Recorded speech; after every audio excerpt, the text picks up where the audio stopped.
think about it too much. Squeaking boots. I know. Yeah. I was walking in the hallway, I was like, this is embarrassing. This is why it's very hard to scare someone in December. They hear you coming from a mile away. Yeah. It's my boots are the floor, but I think it's like definitely on this both. level, like particularly. Yeah. That's why you need to arrive like early, get your shoes dry, and then That's it. do stuff. But who has time for that? I took really? the RAM this morning. Oh yeah. Did it actually come by faster? It took like 26 minutes instead of 30. Oh, Like okay, walking. 4 minutes. But it's like walking uphill all the time. So I'm like, Yeah. Yeah. but it was interesting because I was stuck there at some point because there's like just so many people. Right. Yeah. I don't know how better it is. Yeah. Especially now that they opened up that whole lane. Yeah, Right. there's a lot of people using it. But at least you're, walking in the cold. Mm-hmm. And there's ice a little bit of your ear, so it's No, kind that's of it. dangerous. It's like it's a safety net for like when it's going to be super icy. Oh, yeah. And I do genuinely enjoy that. I think it's a good system. The thing is, I live in this, like, je suis dans un trou noir, là, de métro, là. Je suis vraiment le plus loin possible de tous les métros de la ligne bleue, mettons. Oh, yeah. Okay. Like, Côte des Neiges, mais... Yep. Just the worst part of Côte des C'est Neiges. ça. Station Canova, 5 minutes de marche de chez nous. Like, I can go, like, centre-ville right now. Like, Yeah. Easy peasy. Oh, C'est fun. Non, c'est vraiment fun. Yeah. Make my life easier. No kidding. I was just wondering. Aha! Everyone joining. Bonjour tout le monde. Bonjour! Yeah, okay. So we're going to do a French class today? Just kidding. That was the extent. Sorry, Marcia. I'm doing fine. What about you guys? Good. Feeling better from last week? Oh, yeah, absolutely. Yeah, just some kind of headache, some cold, I guess. Yep. Yeah. Okay. Yep. We were all like, Yeah. Oh, yeah. Yeah. Dying for vacation. 2 more weeks. Yeah. 2 horrible weeks. And then at least I release you after that. I don't know about everyone else, but yeah, so Aya won't be joining us today, so we'll be able to just get started whenever we're ready. I got I answered you about your critical reading. I already did it. It was really good. It's exactly what I expected of it. The only thing I would say, just as a general comment, don't hesitate to, and this applies to both of you as well, which is why I'm saying it as a general rule. Yeah. Don't hesitate to get like right into the topic, Okay. right? The little bit on structuralism at the start. Like, It was fine. It was interesting. Sure. It was well written, but Okay. it didn't add enough or that much to the critical reading that it was necessary, right? So Perfect. So it's not an essay. We can just No, do like no. one paragraph really just wanna- development, basically. It's Yeah. just like... So I felt how like long I was had yours? to- Was like 2 pages? Yeah. Yeah, 2 pages was more than enough. Right? Okay. The idea of the critical readings, right? They're literally short, close readings, Okay. right? Okay, Like- yeah. Review length papers that analyze one specific thing, Okay, good. right? So Yeah. just to use Leonie's example, if you don't mind. Yeah. She looked at the body-spirit non-duality or like non-binary that existed in Split Tooth, right? So just focused on that. Right. That could have been an essay on its own, I by the know. way, but like, Yeah. I had but- started planning with like the babies, yeah. and I was like, I'll keep that in my back pocket. Yeah, Sure. if you want to Like, do a there's final. so many things to Yeah. say. No, for sure. But all that to say, like, just focusing in on one little thing and getting right into it. I'm not expecting an essay structure or Yeah, anything like like did that. an intro, but not necessarily. Yeah, no, that's where I was like, if it's that tiny, I Yeah. don't really have time to do a whole introduction with a thesis statement. That's really... No. That's why I felt comfortable giving you 3 little ones to Yeah, do throughout the that makes semester, is sense. because I just expected a quick Yeah. thing. Okay. Max. So yeah, I was like, okay. Oh, I honestly kept it all for Sure. now. Yeah. Which I'm is, like- I mean, whatever floats your boat, I guess. But Yeah, it wasn't fair. When I'm given too much freedom, I just Yeah, me too. And now it's okay. I'm just like, okay, I'll run through them and honestly just go for it.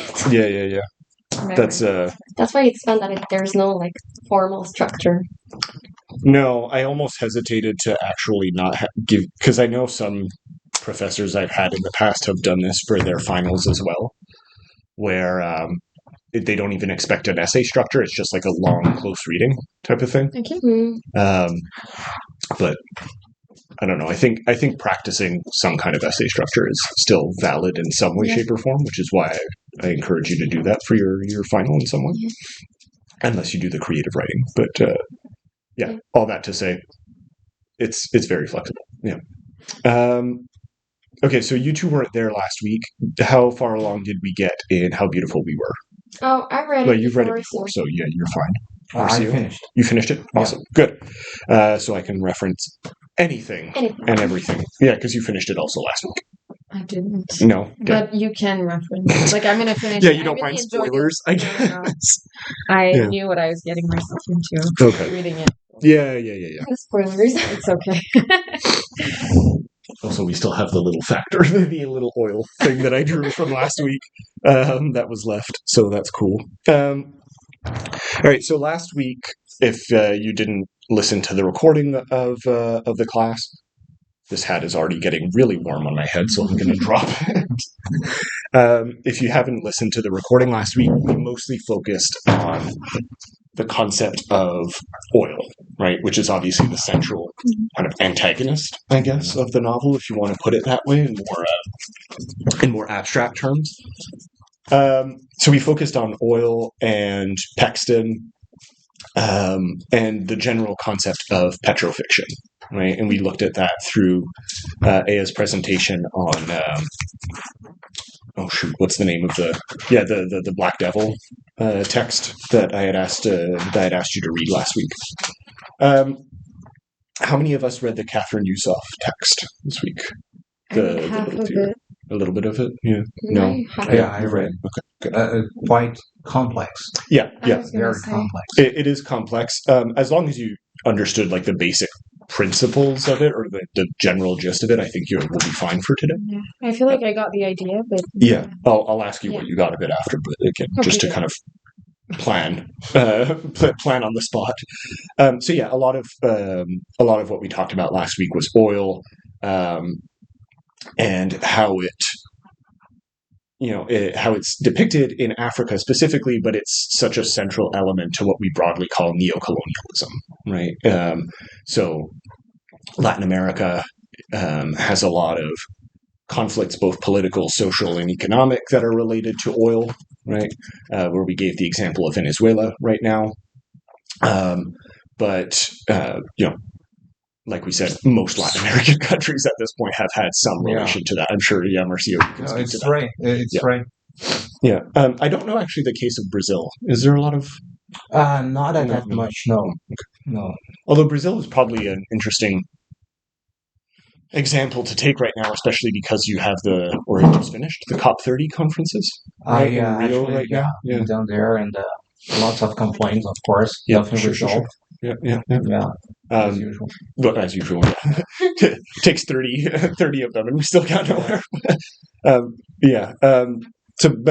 all that to say that these types of questions, whether it's in Africa, Latin America, Asia, we talked about it tangentially, but and less in depth. But you can see plenty of examples of this as well, of neocolonialism and extractivist politics, like oil, are embedded into the modern existence of a lot of these states and a lot of these spaces.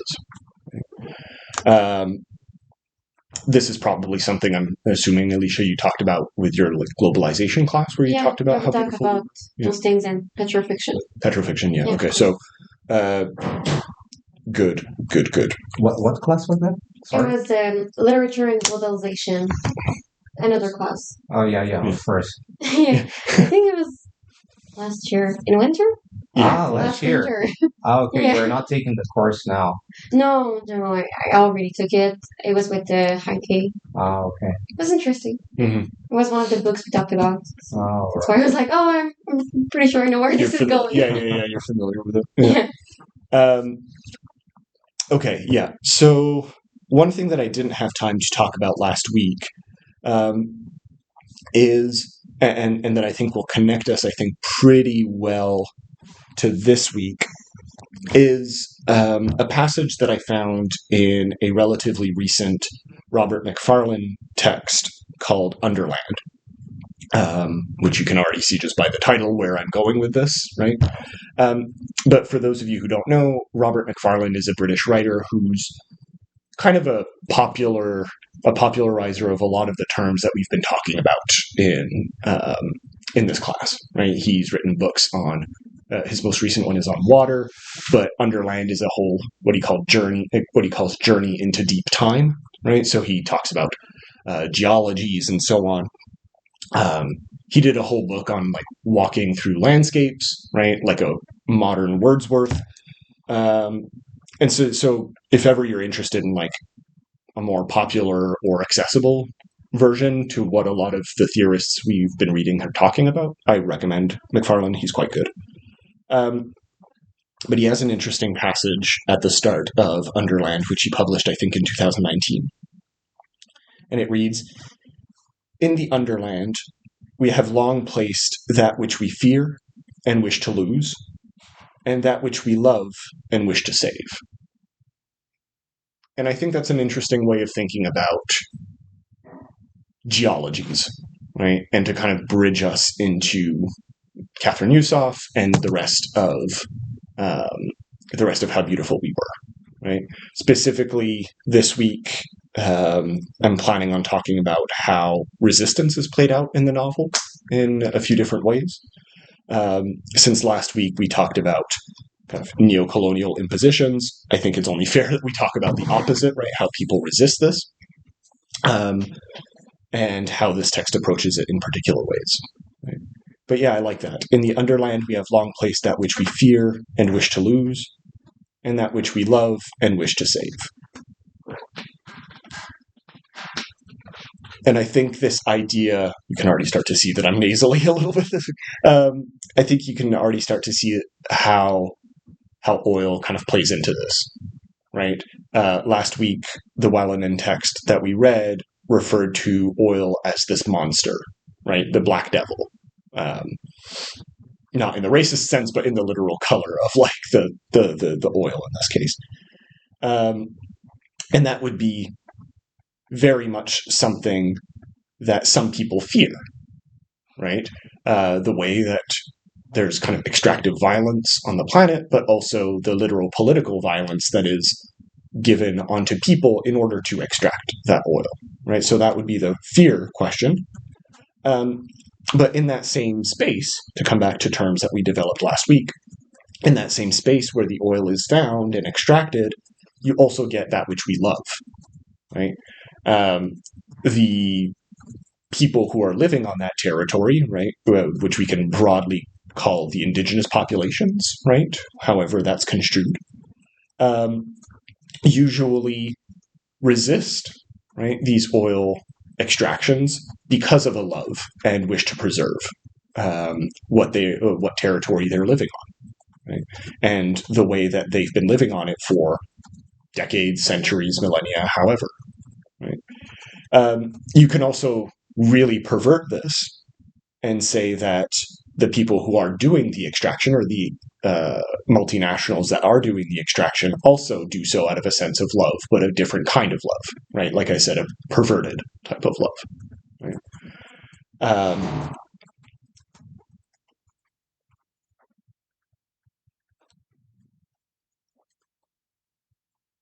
And yeah, sorry, I was just taking a break for you to finish your notes because I saw you scribbling furiously.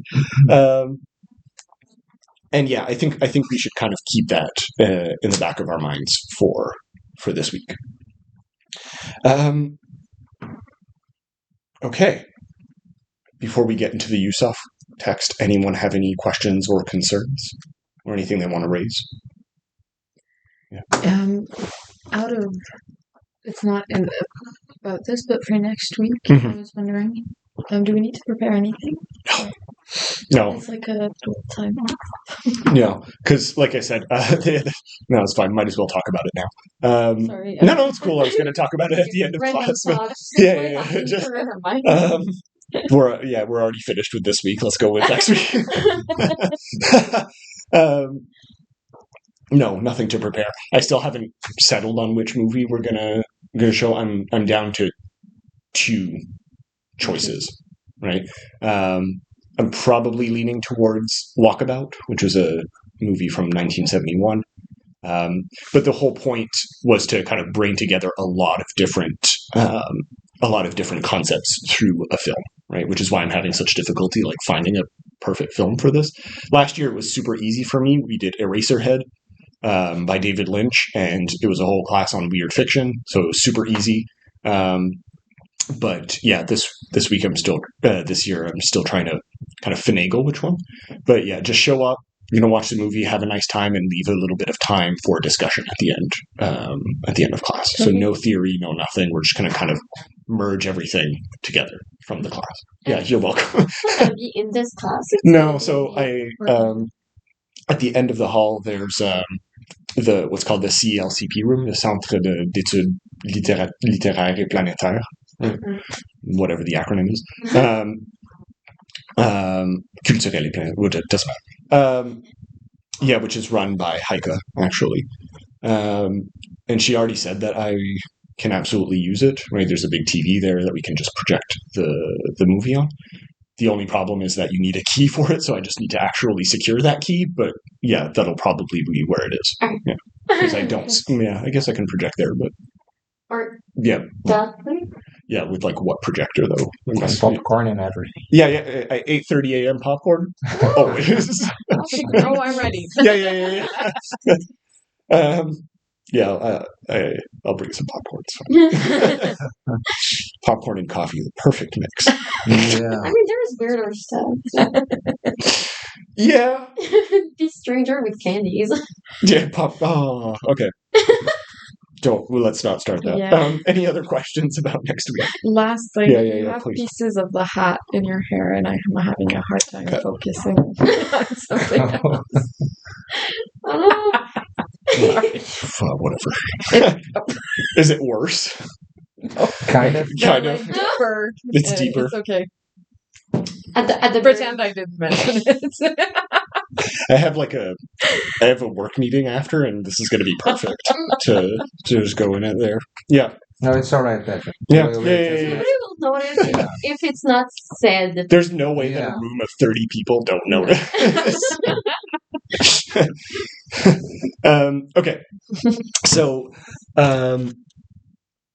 yeah, we read parts or the entirety of the Catherine Yusoff text. Geology, Race, and Matter, which, Leonie, you rented the book from the library, I see, which is great. I do recommend A Billion Black Anthropocenes or None. I think it's a really good book, generally, even if it's not explicitly literary. Right? I think, if I remember correctly, Yusoff is an anthropologist by trade. Doesn't matter. We're all interdisciplinary at this point in the 21st century, so all of these categories mean nothing. But yeah, so I don't think she's explicitly literary. But I know she's not explicitly literary, but I think it's still a helpful text, especially if you want to keep thinking of the planetary terms that we've been unpacking throughout. We didn't talk about it when, Alicia, you did your presentation, but I think along with Rob Nixon, Yusoff is probably going to be one of those names that keeps going in critical theory for the next decade or so. Like, these things change every once in a while, but as far as like long-lasting names in the field, I think Yusoff and Nixon are one of them. Nixon is certainly one of them. Yeah, again, we didn't talk about this when you presented, but yeah, he's a classic at this point in the field of planetarity and just eco-criticism broadly. Right? I remember this was 2 years ago. I was presenting in Boston a piece of my dissertation, just a chapter, and I had included Nixon in it just as a throwaway quote, and I was the last to present, and the 3 other people before me all quoted Nixon, right? Like, he's just so ubiquitous at this point, right? Just everyone just kind of includes him without almost any forethought, right? Mhm. So I got so annoyed that I just like edited quickly Nixon out of the out of the paper. You really do. No, I refuse to repeat the same quote again. Oh, 'cause it was all the same Yeah, it was all quote? the same Oh, quote. wow. That's kind of a coincidence. It was all the description. It was all the definition of slow violence. Oh. Yeah. Oh, well. Mhm. Kind of a classic. But exactly right, and I think the reason why I'm bringing it up is I think Yusuf is on her way to being one of those people, right? Which is part of why I assigned her for today, right? Her way of thinking about these terms that have been started by people like Barad, which we talked about a few weeks ago, as well as post-colonial ideas like race, but also eco-critical perspectives like geology, right? And bridging them in really novel ways is, I think, probably one of the more radical breakthroughs in contemporary theory, right? Even if it's not literary in and of itself. And so, I don't know. Keep an eye out on her, I guess, if that's something that interests you. But for those of you who read it, what did you get out of this text? Like, what are some of the key terms, or key ideas that seem to shine through for you? Well, I would say I really got surprised by the term white geology, Yep, good. and I never thought geology like that before. And it was quite astonishing. Good. By geology is not, according to the book here, according to the text here, is not a science, but it's actually fueled by politics. Yeah. I'm just looking for the specific term, white geology, in the text, but yes, I'm listening. Yeah. Yeah, and that's the thing. I got attracted to, and the way geology actually is written through the history. Yes. By the dominance, by the white power, if you will. Sure. Yeah. And how the bad white power. Yeah. The bad white power in this case. Yeah. That's right. And how the indigenous people and the black people are suffered and still suffering. Good. I'm glad that you picked up on white geology as a term. And I think you're right. It is a very surprising term when you first encounter it. I remember being unsure of how to respond to that when I first read the text. And even the title of the book that it comes from, like, what does this mean? 1 billion black Anthropocenes, right? Like, individual Anthropocenes, how does that operate? It's a bit jarring, right? And maybe it would have been better to use this text in relation to the Fred Waugh poems that we read a few weeks ago, right? Because I think even if the poems predate this book by 50 years, right? 70s to 2019 or something, 2020. Even if the poems predate it, I think it gets at a lot of the ideas that Yusuf is talking about, right? Of writing specifically against or in response to how these geologies are constructed, right? Okay, so I found the part where she first kind of defines white geology in the text I gave you, and she writes, apprehending the past in the present historical mining empires of white settler nations frames white geology as a historical regime of material power, not a genetic imaginary, right? So she's distinguishing here between materiality, right, the actual geology, and less something that's abstract, right? Because it's very easy to, when we see a word like white, right, or even a term like geology as a science, right, to abstract it out, right, as a series of concepts. But she's actively going against this. In this book, I want to redress how the descriptive qualities of geology's nomenclature, you should maybe be thinking of Barad, right, and her whole thing of nomenclature. Geology's nomenclature produce what Hartman calls a cultivated silence about the normalcy of those extractive modes as deracialized. To address this silence would be to understand geology as a regime for both producing for producing both subjects and material worlds, where race is established as an effect of power within the language of geology's objects, specifically the border and the division of materiality and its subjects as inhuman and human, and thus as inert or agentic matter operationalizes race. So that's a lot of words, right? And she kind of sums it up in a single beautiful sentence. White geology makes legible a set of extractions from particular subject positions, from black and brown bodies, and from ecologies of place. So, Leanne, you might be wondering why we brought up space, place, and race last week. This is exactly why. Okay, so this is a lot of like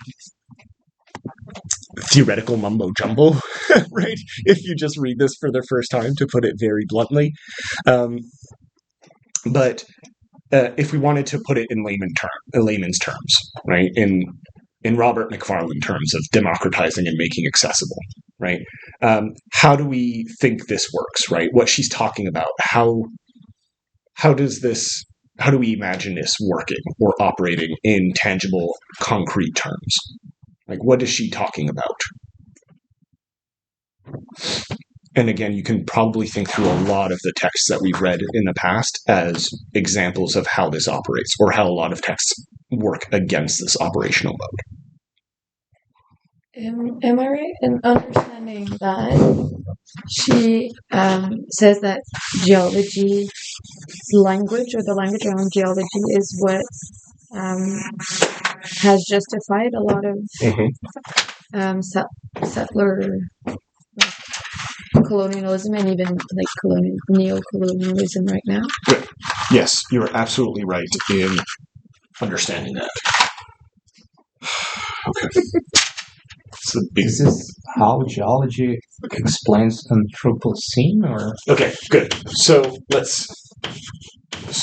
language of geology.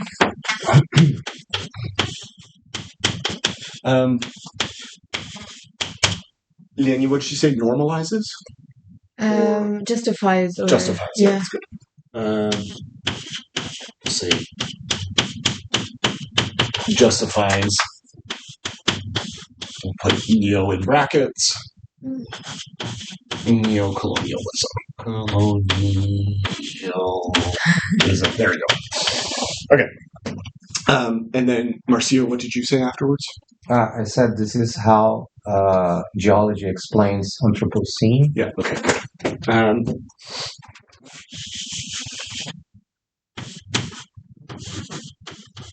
We'll come back to geology explains Anthropocene.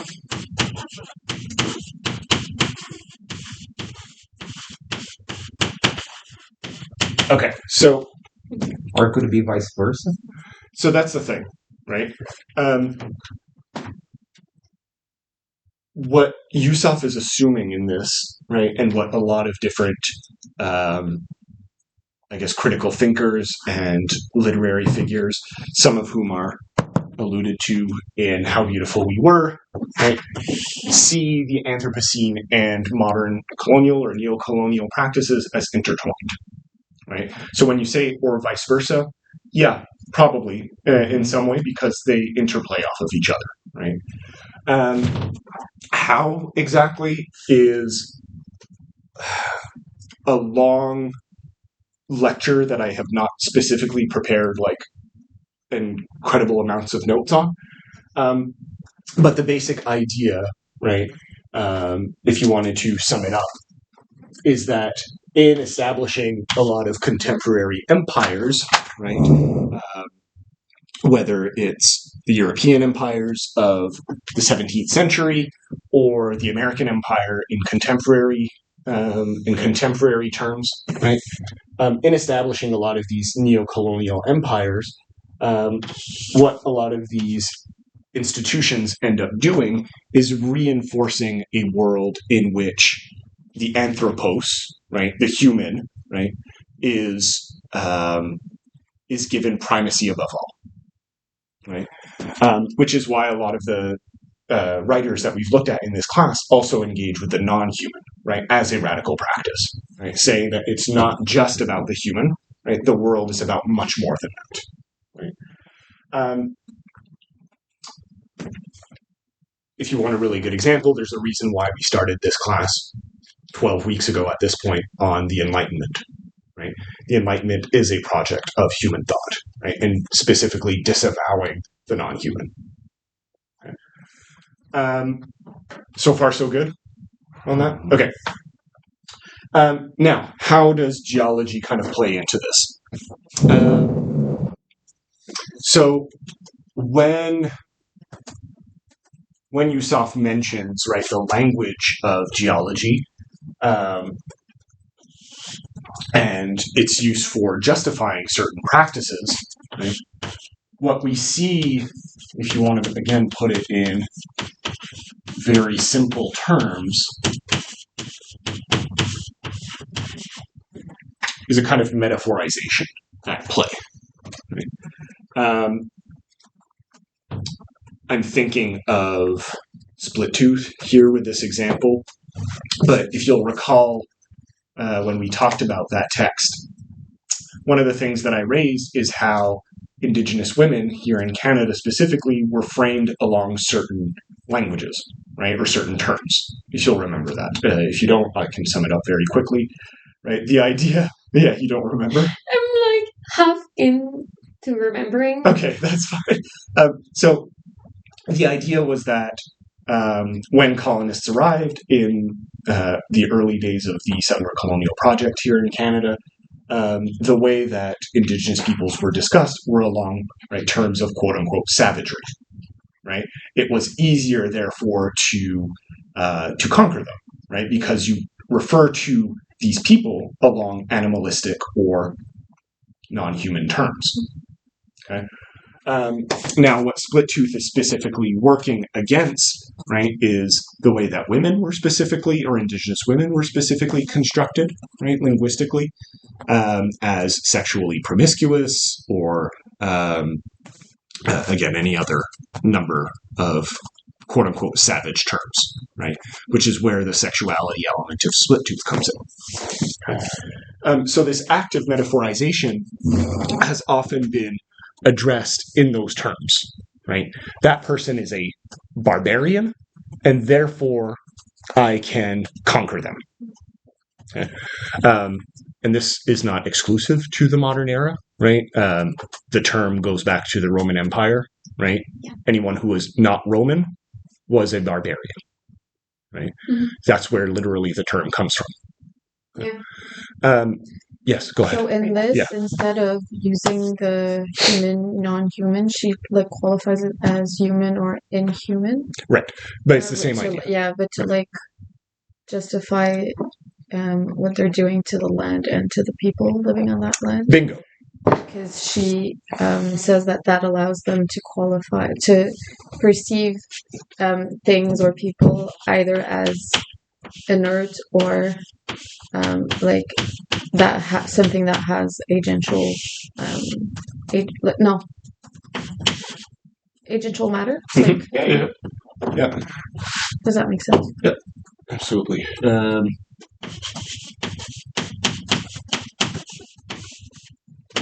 Making inert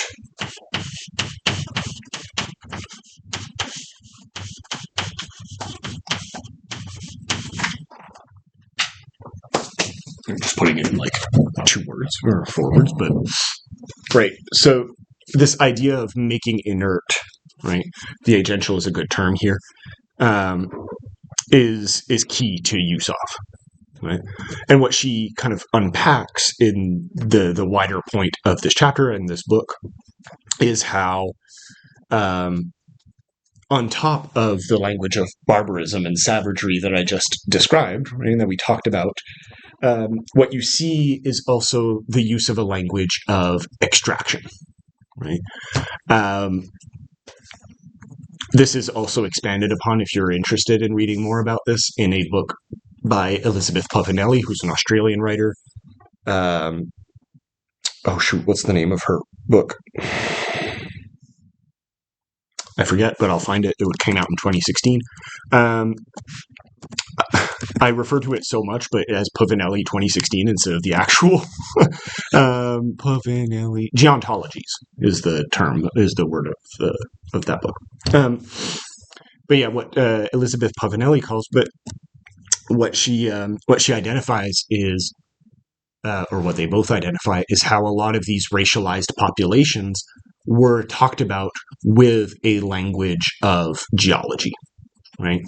And that this therefore justified, right, many levels of extraction, both of the land, right, on a literal level, which is what we see here, but also an extraction of knowledge, an extraction of labor power, an extraction of culture, etc., etc., etc. Okay. I'll leave you a second to write and think about that, but or to see if you have any questions. But that's the basic term here.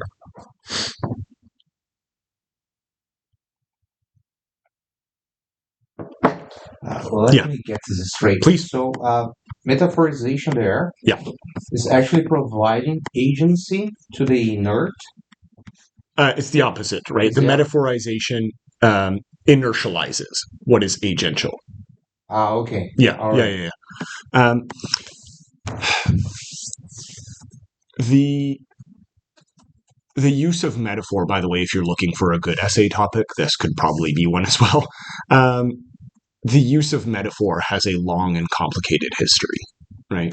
Because it is used both as a mode of domination. Mm-hmm. I associate X with a rock, therefore I can extract it, right? So there's that conquest metaphorization. Mm-hmm. But there's a lot of great artists and writers, right, that have subverted that act of metaphorization or that colonial metaphorization in order to subvert it, right? Split Tooth is a really good example of that, how she uses metaphor quite a bit, right?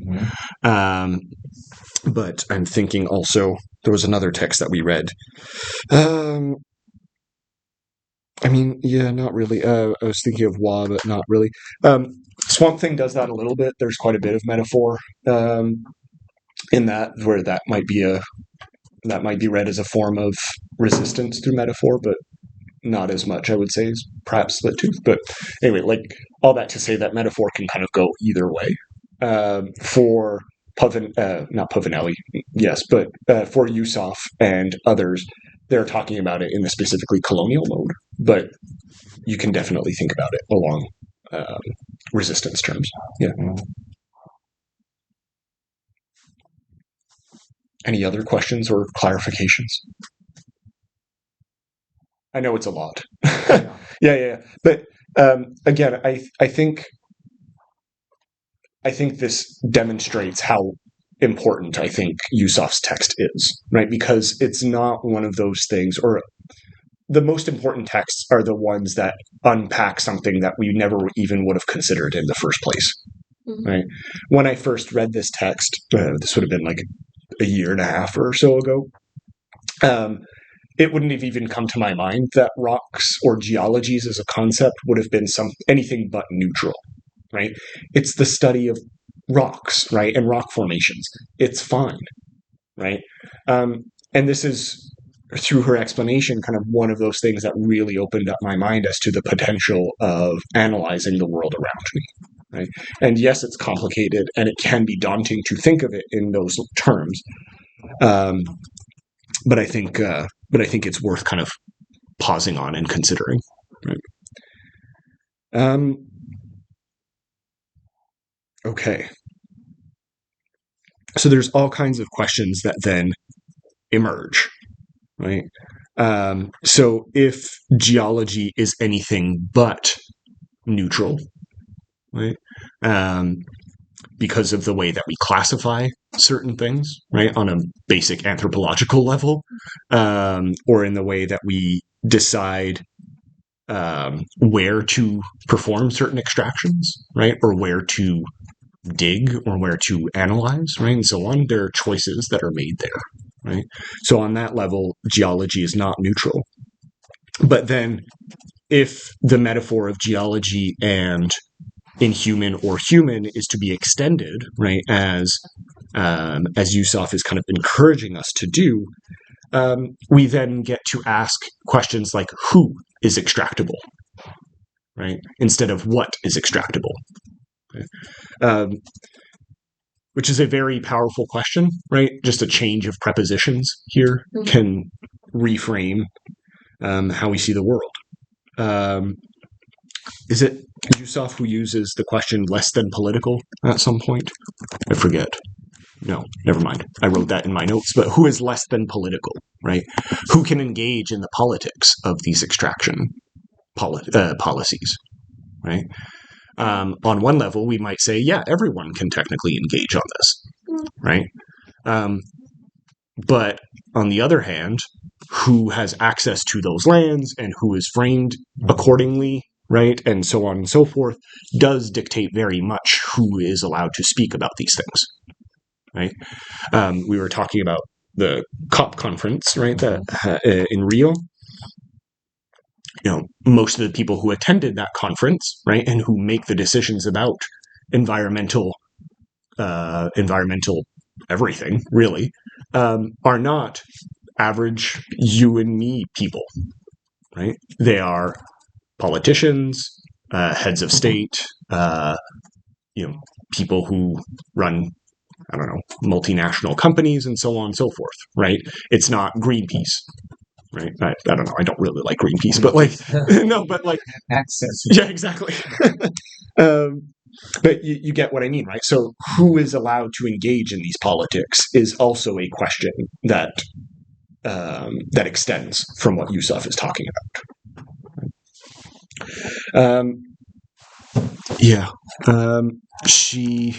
Hold on, let's see. Yeah. One of the terms that she wrote that I think is good to keep in mind also, she changes the adjective geologic to just adding a hyphen to it, right, which emphasizes this kind of duality or this interplay, right, between the two, right? What is the logic of something like geology or the earth or stone, right? What is the logic that makes these things operate in the way that they do?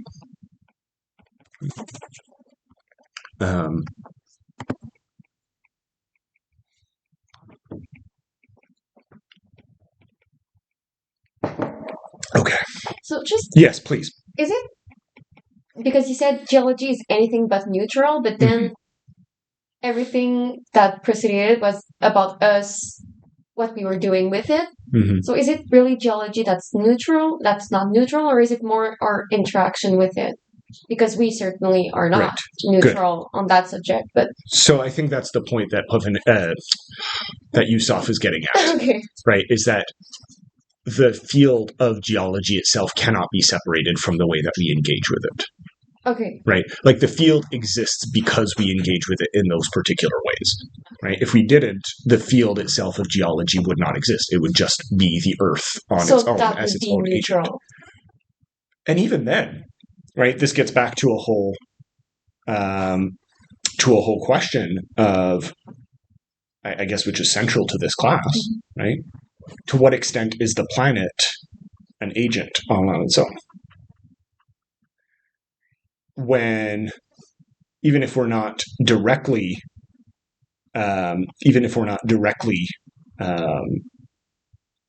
mining or logging or anything else, right? The Earth and the planet has its own operations, right? Volcanoes erupt and impact certain villages, right, more than others. Right?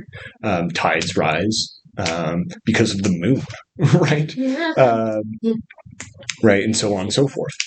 Plates tectonic shift, right, because of things that are way beyond our control, right? We have no impact on the tectonic plates. I said, thank God. Yeah, no, exactly. I mean, yet, maybe one day some psycho is going to invent a way in which we're going to. Let's hope not. Yeah, exactly. But you see what I mean? Yeah. So yes, on the one hand, you're correct that it is in some ways difficult to go beyond the anthropocentric view of like, well, because we engage with the Earth in such a way, by extension, geology is not neutral. Mhm. But if you want to extend it beyond that into the planet as an agent, which I think personally I find convincing, but you don't have to if you didn't find anything convincing in the last 12 weeks of class. Yeah, then I think it goes way beyond that, right, into geology itself, right, as a non-neutral space. And you can see this, right, like even before humans were a thing, there were all kinds of shifts on the planet, right? Unfortunately, this is something that like climate deniers will use, right? Like, oh, climate change has always been a thing, right? Which, yes, true. On some level, climate change has always been a thing, right? But which I guess kind of reinforces the fact that the planet is not neutral, Yeah. because it's killed entire species before we were even a blip on the universe, right? But of course, when we talk about climate change now, it's because like we have a direct impact on it, which is a problem. Yeah, I don't know where I was going with that. The planet isn't neutral. we'll end it at that. Geology, neutral, not really. Yeah, please. Yeah. Yeah. That part there. Sure. The new spelling. Oh, yeah. Avoid that hyphen there in the. Yeah. So what she's the reason why she's bringing up the hyphen, right, is to emphasize the idea of the impact of what we consider logic, right, or reason, right? Logic as a kind of operational mode.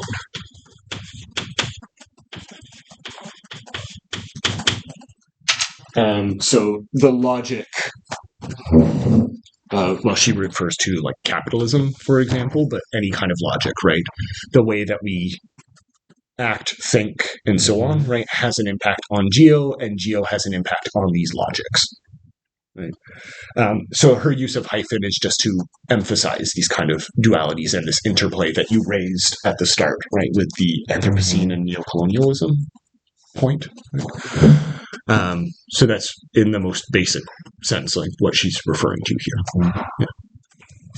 Does that make sense? Oh yeah, absolutely. Okay. In order to attract more attention to, I don't know, Yeah. Sure. The hyphen can be very powerful as a punctuation mark, which is a sentence I never thought I would say.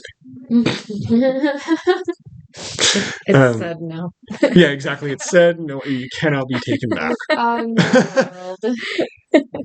No, but it's true, and there's a reason why people use it so often, right? It can be both a separator, right, of ideas, but also it can bridge together concepts that we never thought would be bridged. I'm just looking at it here, right? Subject-object, for example.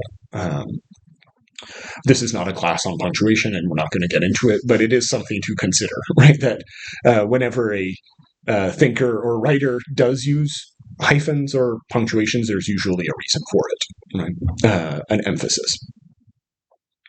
It's already 9 to go. Oh my god. Okay, any other questions as time flies? Or anything else that we got out of the USOF text that we didn't raise yet? Yeah, it was. Yeah.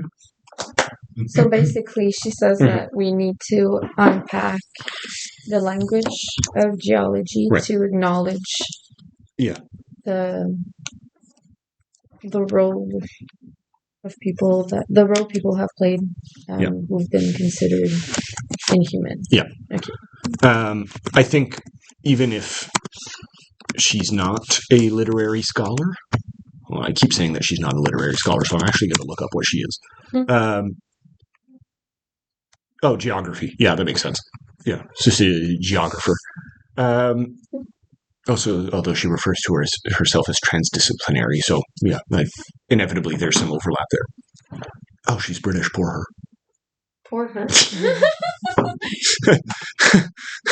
Um, sorry. No, what was I going to say? So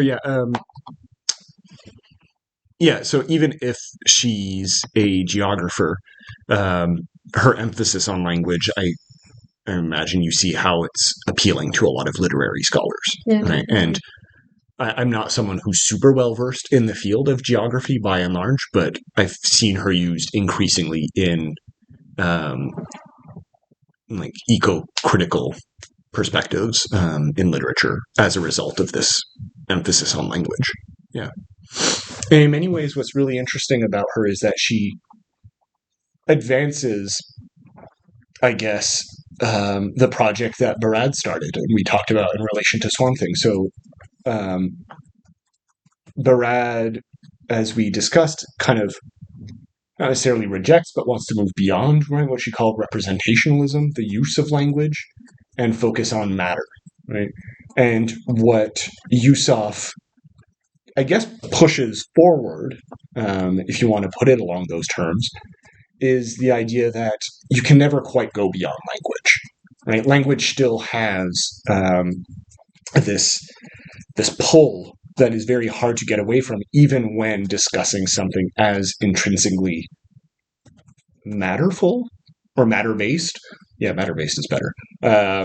As geology, right? This is not to say that she is just doing this massive slam dunk on Barad, but that, like a lot of thinkers, is kind of advancing or pushing forward. Right?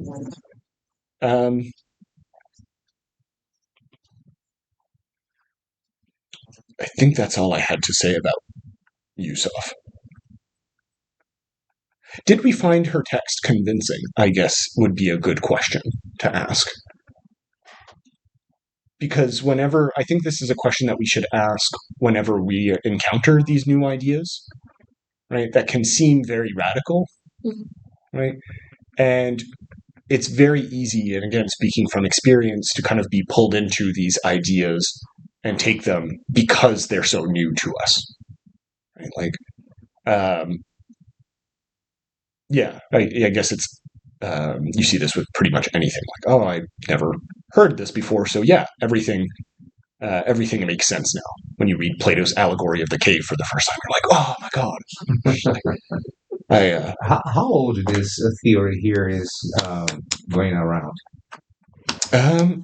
How long? Yeah. Sorry, I just took it as was her who coined that? Yeah, coined it. Was it 2018? 2000. Yeah, so she came out with this book in 2018. Yeah, that's true. Very new. Yeah. Very new. But yeah, so I would say it started really trickling into literary studies in 2020, 2021. It's pretty recent. Yeah. That's why I say it's a little bit hard to say how much of an impact it's going to have, because these things shift over time. But did you find an old receipt? Yeah. Okay. It's from McGill. Oh, okay. I borrowed this from McGill. Okay. No, it's fine. Sometimes you find old receipts and it's like, oh, it's cool. I bought an old book once and it was like a receipt from the 50s that had somehow survived. Oh my god, no, it's a 2020 Yeah. Is there any receipt. feeling about this, or you'd like to share with us? Yeah. He was like, this is so interesting. How does the receipt make you feel? Yeah. Exactly. I'd say I haven't read enough of it to have an opinion on whether it's convincing or not. But. Okay. No, I was just wondering if you had any thoughts on it, because I think it is something that's worth considering whenever we read these new things. Yeah, it's definitely surprising. Mm-hmm. I mean, I hadn't really thought about geology in connection of what we talked about. Sure. Just because it's geology. Yeah. Nothing against it, it's just study of rocks. Yeah, you don't necessarily think about it. I don't really think about it ever. So I was just like, where is this going? Yeah. At first I was like, where is the idea of geology? I feel like I was asking the right questions though. But for the 15 pages I read. Yeah. It's interesting. It's just surprising. Yeah. I gotta tell you something. I was thinking about I got some geologist friends. Okay. They are so left wing. Yeah. Okay. And I was Very interesting. thinking about. I'm gonna tell you something about the thing you were teaching there. Yeah, geology is so oppressive.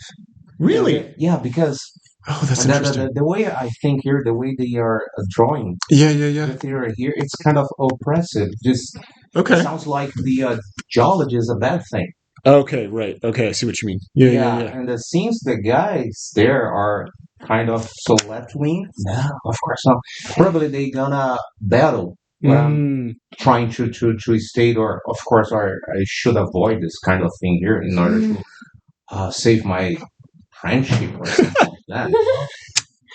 but I think there's something true about the idea of a field being oppressive. Um,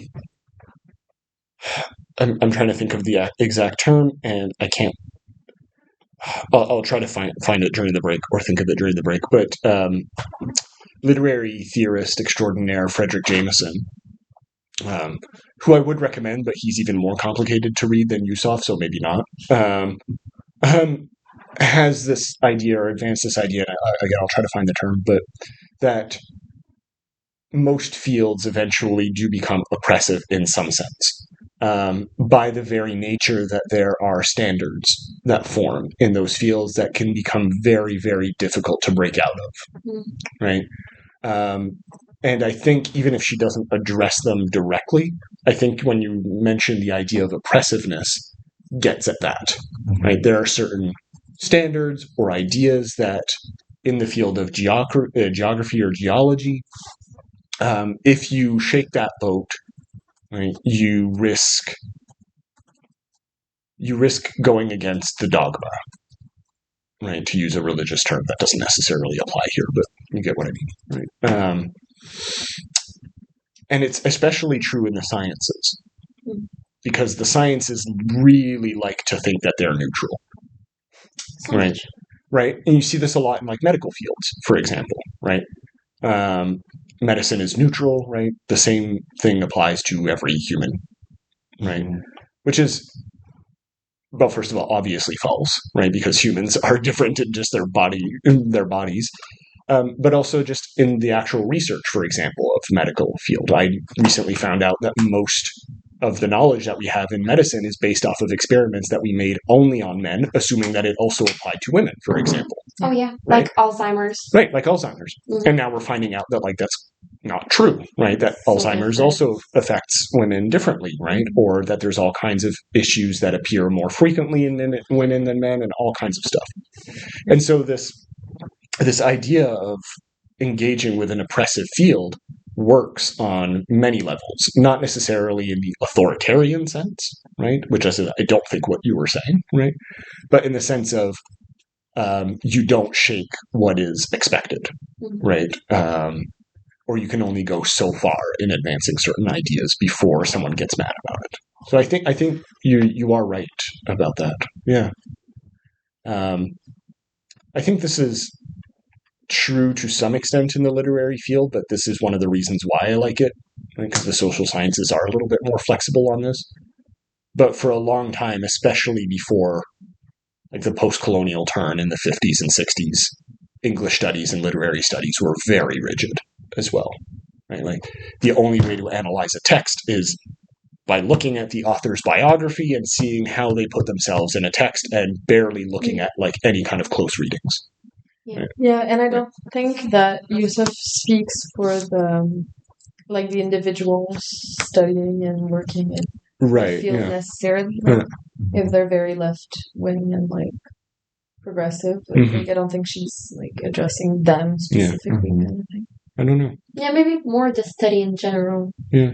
You know. I'd be curious to find like some interviews that she did or anything Right. like that. Yeah. I mean, she might. I'm sure she as far. Yeah. She might not. As well. I don't remember if she actually mentions it in the Billion Black Anthropocene. But it is a good question to raise. Yeah. Yeah. What was I going to say? Yeah. So just to finish off before, no, sorry, because we ask questions and then I lose where I wanted to go for certain things. One thing that I want to mention before taking a quick break and getting a cup of coffee is to return to another way in which the idea of geology is not neutral, right? And this is something that's less raised in Yusuf and more in people like Pavanelli, and brings us back to concepts of deep time, right, that we've addressed here and there. So, one of the things that we see in Indigenous studies, especially, although this is true in all kinds of stuff, is the tying of these geological metaphors to people as a way to explicitly make them as part of a long ago past. Okay, so rocks are old, right? So, to put it in like super layman terms, rocks are old. These people are like rocks or associated with rocks. Therefore, these people are from the past. Okay. Again, I'm oversimplifying like book length studies on this for the sake of just launching this information out there. But again, this comes back to what Marcio, you raised as the both positive and negative sides of metaphorization, right? The neo-colonial element or side of it makes it so that if the indigenous person is from the past, right, like some kind of old rock, right, then we do not need to engage with them in the modern world, right? This is Pavanelli's point, right? On a rhetorical level, we relegate indigenous peoples to a bygone past, and therefore they are no longer modern and do not need to be engaged with in the modern liberal state. Right? They exist only to be labor and some kind of like cultural extraction. It just exists for the sake to be comparable? Yeah, exactly. Right. They exist to prop up the modern liberal state. Right. On the other hand, right, and this is where we'll get into how beautiful we were after the break. Indigenous peoples across the world have used this exact rhetoric as a way of resisting. Right? Yes, we are long-standing peoples because we've been on this land for so long. Right? And it's this association with the land over generations that make it so that we are best suited to be in control of it. Right? Again, in some way, shape, or form, this is the basic element of most post-colonial or decolonial thinkers. Right? But the grabbing onto this ecological and geological rhetoric and discourse makes it even more interesting, I think, in the modern sense. Right?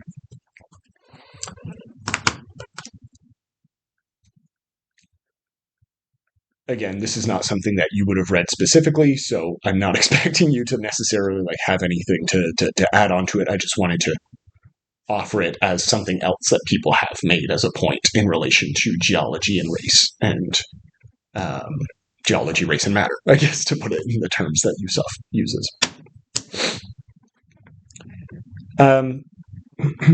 Any questions before we take a break? I think I'm good. Okay. Brilliant. We'll come back at 9:45, and yeah, with coffee and ready to go. Hunger Games. Yeah. That was for me a walk in the park. Yeah. I mean, The park. Hoda's whole thesis was on not children's, the young adult novels. So that makes sense. Yeah, it makes sense. Well, it is American lit, 1900 to present, but she chose the angle of the government and what censorship has come into the school and everything. So she chose like specific texts that has been like discussed in school boards of like, oh, is this too much? Is this really what I want to be teaching? And I was just like, you read so many weird things at school, and Yeah, but it's increasingly a thing. You see it a little bit here, but in Alberta, for example, it's but increasing. it's Alberta. No, but I hate to say it, but Quebec is basically like 10 years behind on a lot of American politics. So I wouldn't be entirely surprised if within the next few years we see similar things. Because they have a problem with like Hunger Games, but they made us read Twilight in my high school, and they also made us read 1984. But that's the problem. Farm.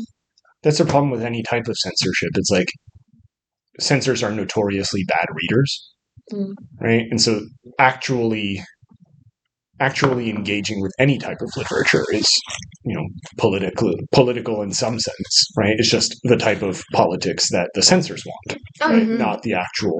Oh, they're always going at it about the sexual part, but honestly, there's nothing in the first Hunger Games. So I'm like, there's nothing in most of the texts that they. It's like, oh my god, they can't.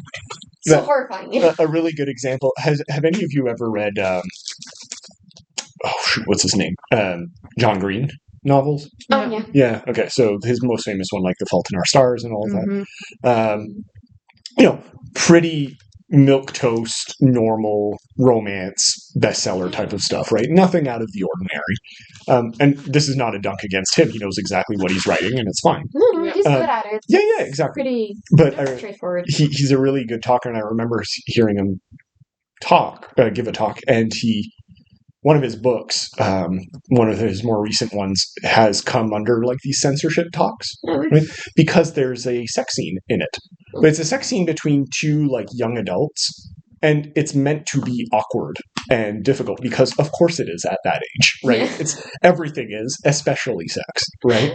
And it's come under fire. And it's him thinking through like, why is this even a thing? Right? You'd think that people who are so obsessed with sexual mores, right, and sexual properties, right, would actually like this kind of thing because it's pretty much saying maybe you should take your time with things like this instead of just like rushing into it. But again, censors are bad readers, and so they don't think of it that far. They just see sex, therefore bad. And also showing it like in an awkward scene also shows a real perspective of it, instead of just making them be so good at it for the first time and you being like, what? Yeah, exactly. How is this possible? This is not some kind of miracle. Yeah. And part of this comes from the illusion as well that since we've started talking about things like this more openly in society, then it's become more of a problem, right? It's the whole video game causes violence argument all over again, right? Like, I did a project on that. It doesn't. No, of course not. Nothing. It completely belies the actual problem. But, right, we know for a fact also that that like teenage pregnancy, for example, used to be much more of a thing. We just didn't openly talk about it, but it used to be much more of a thing because we didn't talk about it, right? Like people didn't want to discuss it, and so didn't have the information about it. People are afraid to talk about stuff. Yeah. Like I feel like talking about stuff never hurts. Yeah. It's not always comfortable. Yeah, exactly. And that's why I'm glad you're doing the bell jar. Because I know for a fact that some teachers in our department don't want to teach it anymore. Well, personally, I did not enjoy reading that, but I feel like it was the point. Right. Okay. Of the book. But you don't want to go so far as to say like that we shouldn't talk about it. No. Right. That's a personal taste. Like that's a question of taste. That's just me reading it and being like, "Wow, she made me depressed." But exactly. I think that's powerful in itself because she was so depressed that it made me feel bad. I was like, "Oh my god." Yeah. But that's but you shouldn't like. But it's a great novel to talk about depression and suicide. Yeah, no, for sure. So in itself, it was interesting, but it was also very long to read. I was like, oh, okay, I need to take a break because this is a lot. It's heavy, man. Yeah, it's one of those texts. The first time I read it, I think it took me a solid month. Just because I needed to put it down every once in a while. I was like, all right. Yeah, and I'm not going to touch this for a while. A day. Yeah. Because I forced myself to wait, and then I was like, oh, okay, I need to read this like really fast because I had other things to read. So I read it in like 3 hours. Sometimes that's okay. I remember actually with a class with Heike, the first class I took in this very department was post-colonial literatures in English, and we read Han Kang's Human Acts. which is fantastic if you want to read. Yeah, shocker, the Nobel Prize winner wrote a fantastic novel. It's fantastic, and I just told her, I was like, I have to I did not finish this novel because I felt like crying while reading it, and I just didn't want to keep going. Mm-hmm. And she was like, yeah, honestly, that's totally fair. That's a perfectly accurate response. And I completely own up to that. Like, no sweat at all. Yeah, there was this passage where this person is literally being piled dead bodies onto them. Wild stuff. Yeah. Yep. Yep. You just don't feel like doing it. Yeah. Yeah.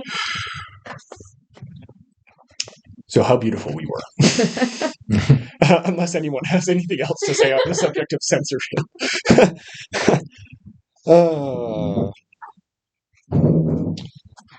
So like I said, I wanted to spend the rest of today's class kind of thinking through resistance and what are some of the effective ways of doing so.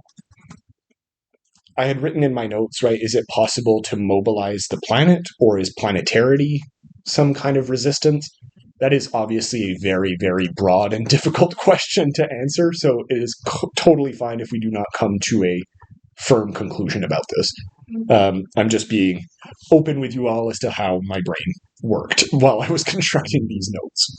Just by mobilizing the planet, do you mean like the entire planet? As we said... Yeah, build a giant slingshot and ram it into. Or do we mean more like the entire countries and population? Because in the book they're trying. When I say the planet, I mean elements of the planet, ecologies, right? The planetarity, as we've been thinking about it in this class, right? So ecologies as agents related to politics, related to society, so on and so forth. So no, not necessarily the whole planet at once, but it's not entirely out of the realm of possibility, right? Insofar as one of the things that we discussed last week is how a lot of neo-colonial practices rely on the maintenance of what Spivak in our third class called the global, right? Mm-hmm. Specific borders, the specific delimitation of space. Right?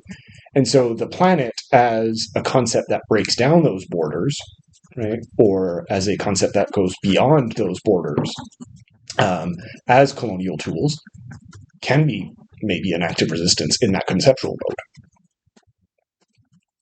So to answer your question, maybe. That's the best I can offer right now as an answer. Good enough. I'm sorry. It answered my question of what we were looking for exactly. Mm-hmm. Yeah, I wrote down a quote and then thinking that it was from someone, and then I never actually found where that quote was from, but I'm convinced it's not from me, so we'll maybe come back to it. Okay, so all that to say, in y'all's reading of this text, what are some of the modes of resistance that you identified? I think there's obviously more than one. Okay. But I'm curious, just to get us started onto this conversation, what are some of the modes of resistance that we perceived, identified, that we can unpack, etc., and so forth? And you don't need to point to a specific page if you don't have one, just from memory here. I'm trying to remember the name of the man in the village who has mental issues. Conga? Exactly. I was like, what's his name? Conga? It's Conga, I think. Bongo's the brother. Bongo's the brother. Yes. Yeah, sorry. Conga, who starts it all, really? Yeah. With the keys. Yeah, how curious. Because he itself, in a way, is an act of resistance. To me, anyway. So, in his... Yeah, in what way? Just his presence, everything he does is just screaming resistance, really. Okay, so he doesn't quite fit in with the social mores. Yeah. And, yeah. Not only the village, but everything. He just kind of lives, but the way he lives resist to everything, to like social norms, to having a house, to Paxton coming in. Mm-hmm. Just everything he does goes against. The village is like, oh, don't do that, or like, don't say those things, or give back the keys, and he's just like, no. Yeah. He refuses to be passive. Mm-hmm. Right. Good. I wrote here, he's anything but detritus, and I forget the context in which I wrote that down. But I'll think of it. So, good. Absolutely, Conga is a figure of resistance. Last week, I mentioned Deleuze and Guattari, right, have, as theorists thinking through this kind of radical moment that was happening in France in the 1960s,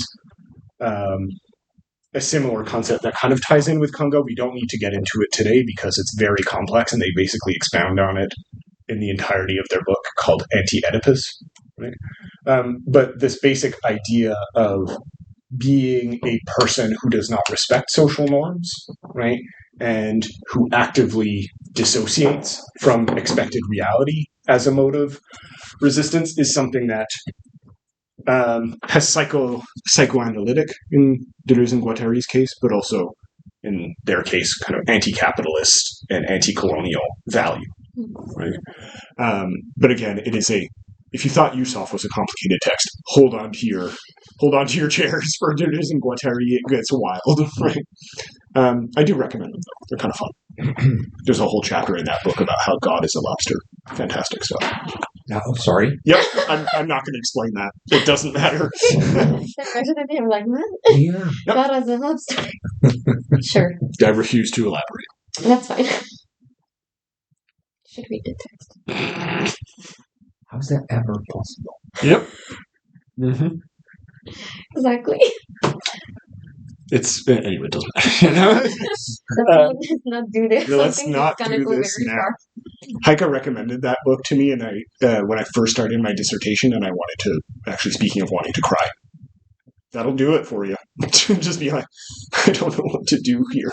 For the love of God, what's the name of this book again? The lobster part is in the sequel to Anti-Oedipus called 1,000 Plateaus. 1,000 Plateaus? Mm-hmm. We could take a number here. Yeah. I think it's like chapter 13, but it's actually chapter 3. It doesn't matter. Weird. I love literature. Okay, so what else? So Conga is definitely one. We can unpack that. What else? There's, I would say, at least 3 more ways in which there's resistance in the novel. The Tula's father, or what's his name again? Oh yeah, Malabu. Malabu. Mm-hmm. How? Yeah, Malabu. Malabo or Malibu? I think it's Malabo. I think so too. Yeah. Okay, so say more. How so? Well, he was just trying to team up in order to go to the Bezan, a team there in order to stand for their rights. And I think this is some sort of resistance. Yeah, kind of resistance leadership. Yeah. Yeah, protest. Yeah, I like that. There we go. Okay, kind of rights-based resistance. Good.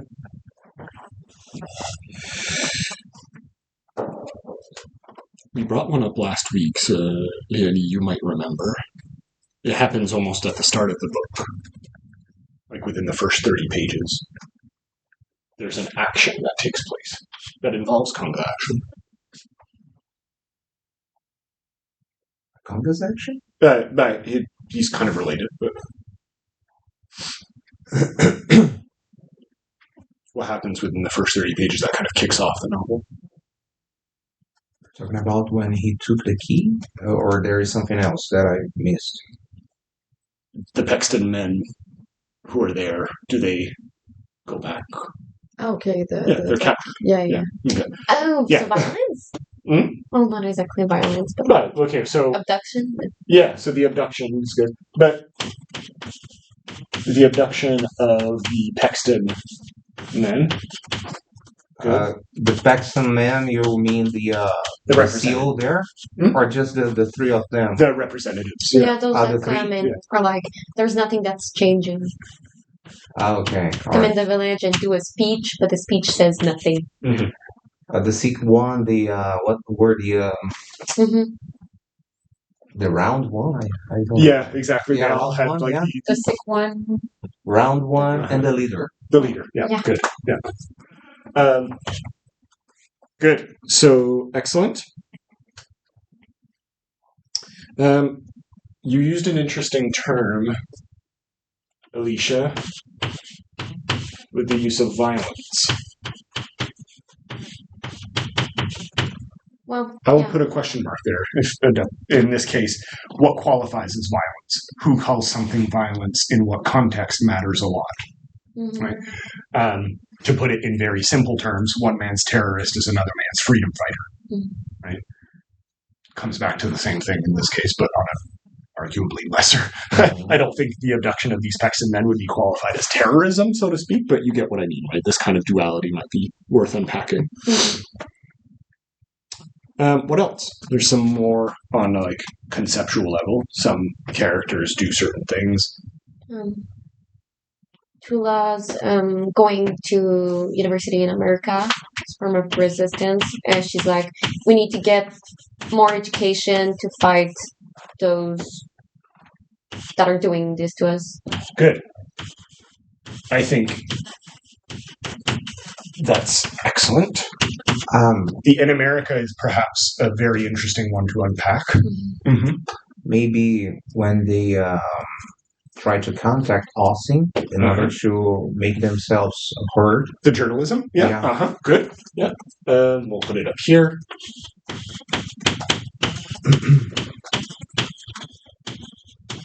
Okay. Is there actual violence that happens? Mm-hmm. Mm-hmm. The village attacks. Oh my god, I keep drawing a blank. They attack the Paxton men, but I don't know which ones. I know it's not the three first men. I think it's because they're supposed to be like. Would you qualify I'm not sure. Yeah, maybe. Sahel's taking the women taking care of the community, a form of the children in the community?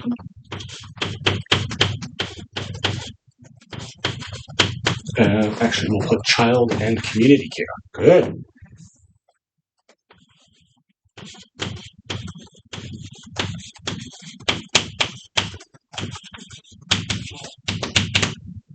Yeah, care is what's written here. And you're absolutely right. It is mostly based around women. Okay, I think that gives us enough to go off of for a little while.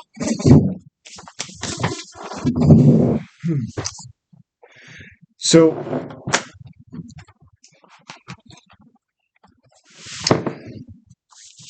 where do we want to begin with this? Is there anything that particularly stands out to us? I'm happy to start us off. I'm just curious if anyone has a particular place to begin. So,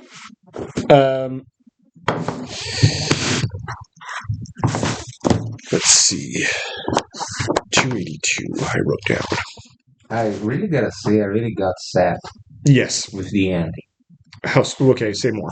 Might as well start there. Start at the ending. Started by the end there. No, that's fine. I shouldn't, right? No, why not? Like the text I had you read for today, there's an epigraph, right, from the N.K. Jemisin one. That's the Let's thing. Start at the end of the.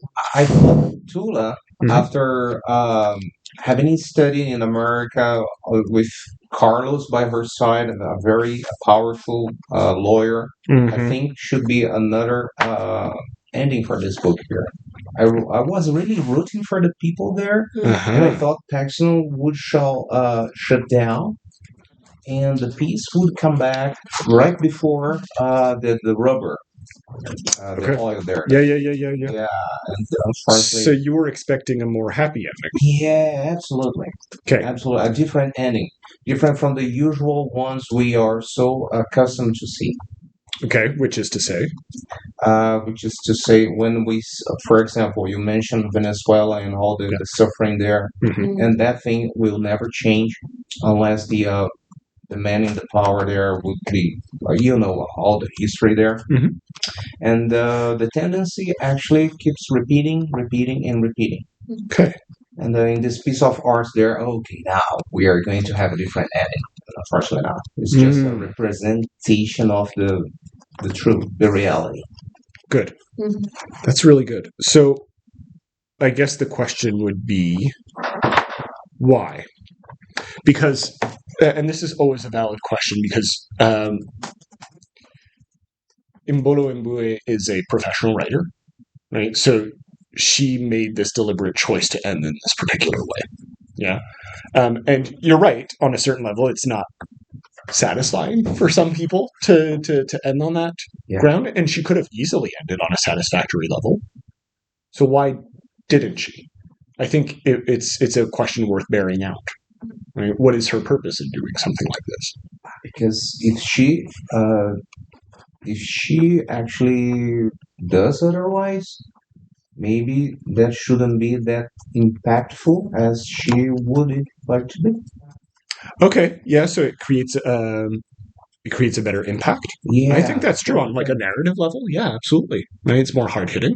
Imagine Tula surviving the five there, actually having a very nice life, and Paxton down. Mm-hmm.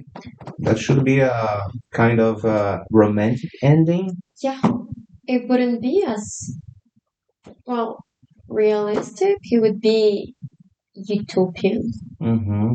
Like in the best of both worlds, this would be, well, Paxton would be charged. Yeah. The thing would go away. The bad government of the country would end. And I don't know. Is utopian a bad thing? No, not necessarily. Sometimes I think. Depends on which. It can give hope.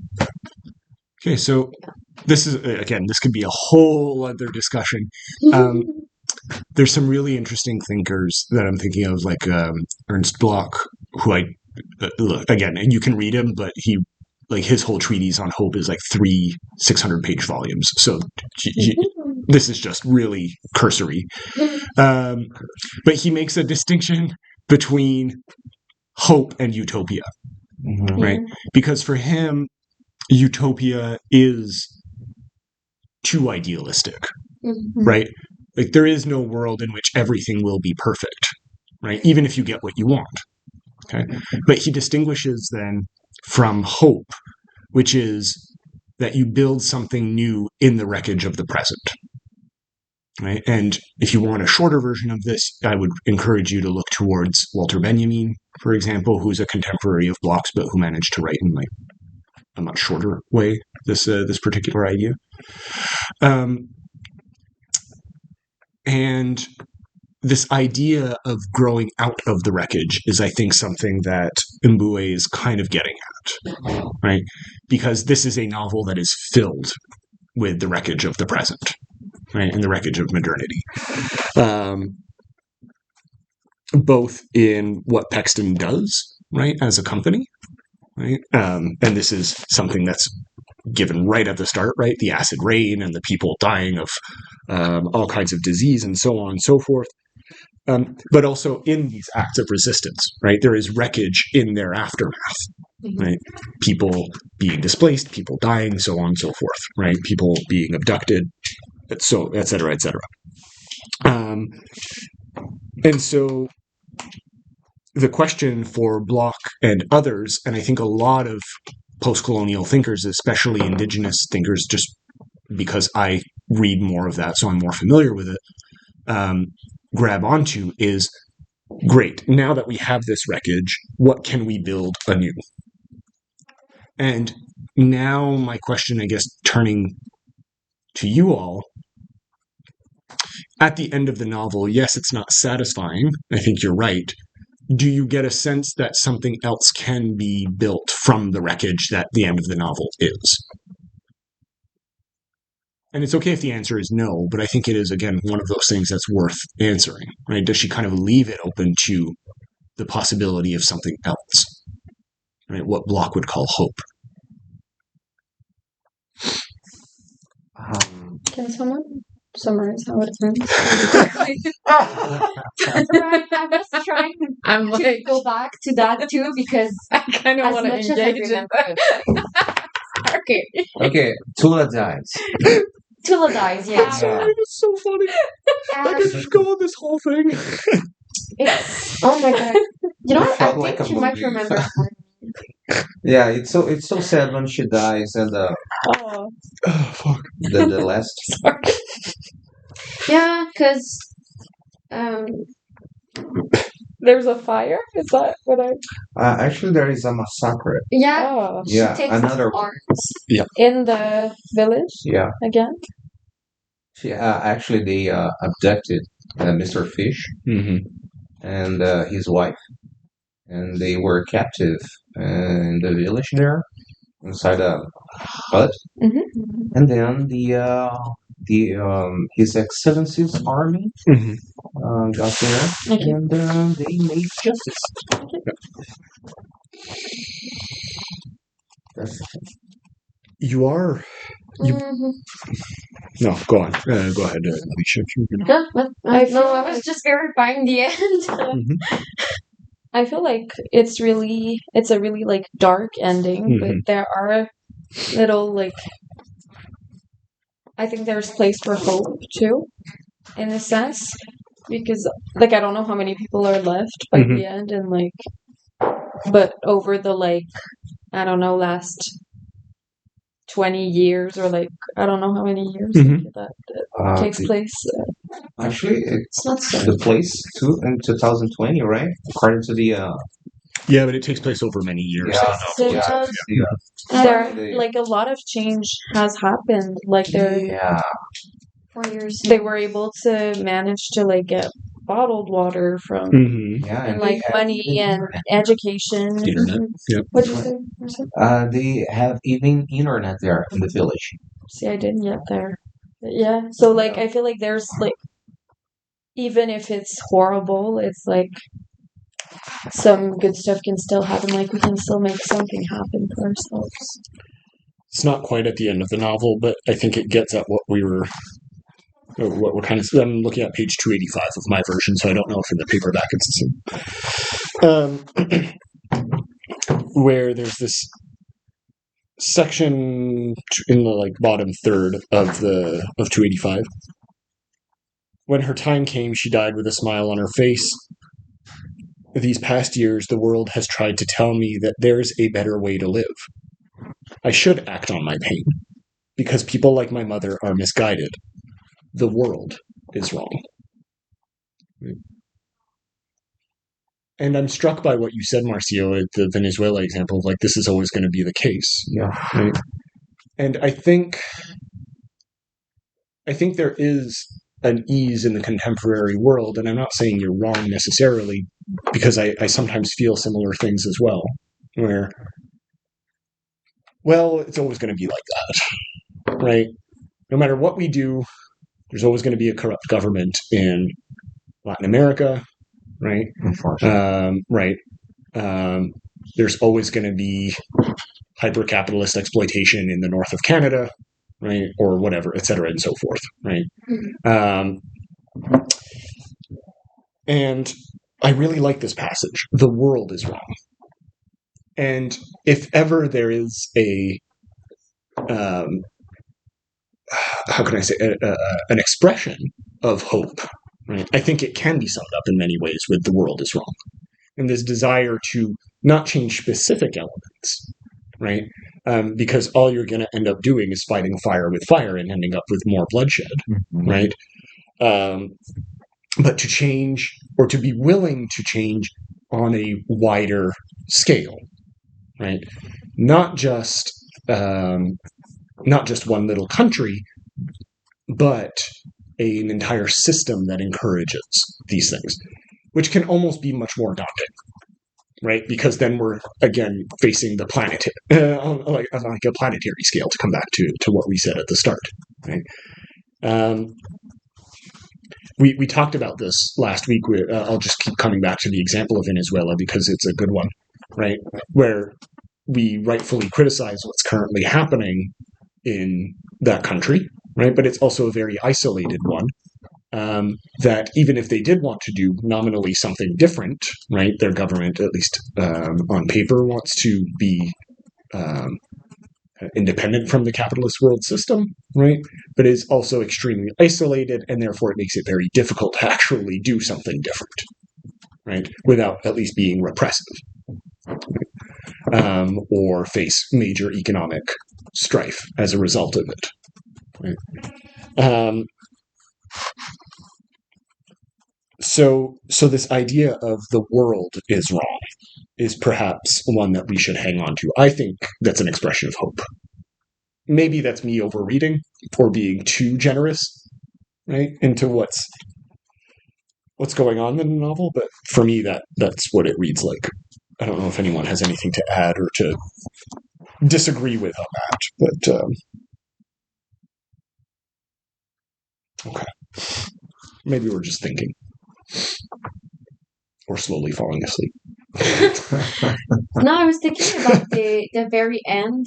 Yeah. Because I was looking at it. And it's about like years later when they're just thinking about what happened and where they are now. And they say, we sat under the mango tree, laid and gossiped as if tomorrow would always be ours, a luminous tomorrow. We hoped, we believed that we would die where we were born. Mm-hmm. And that, to me, is the hope. Yeah. In a way, because they're like, oh, okay, it happened. It was terrible. But that place will always mean something to us. Even though now our children are in other places. And we still remember what happened.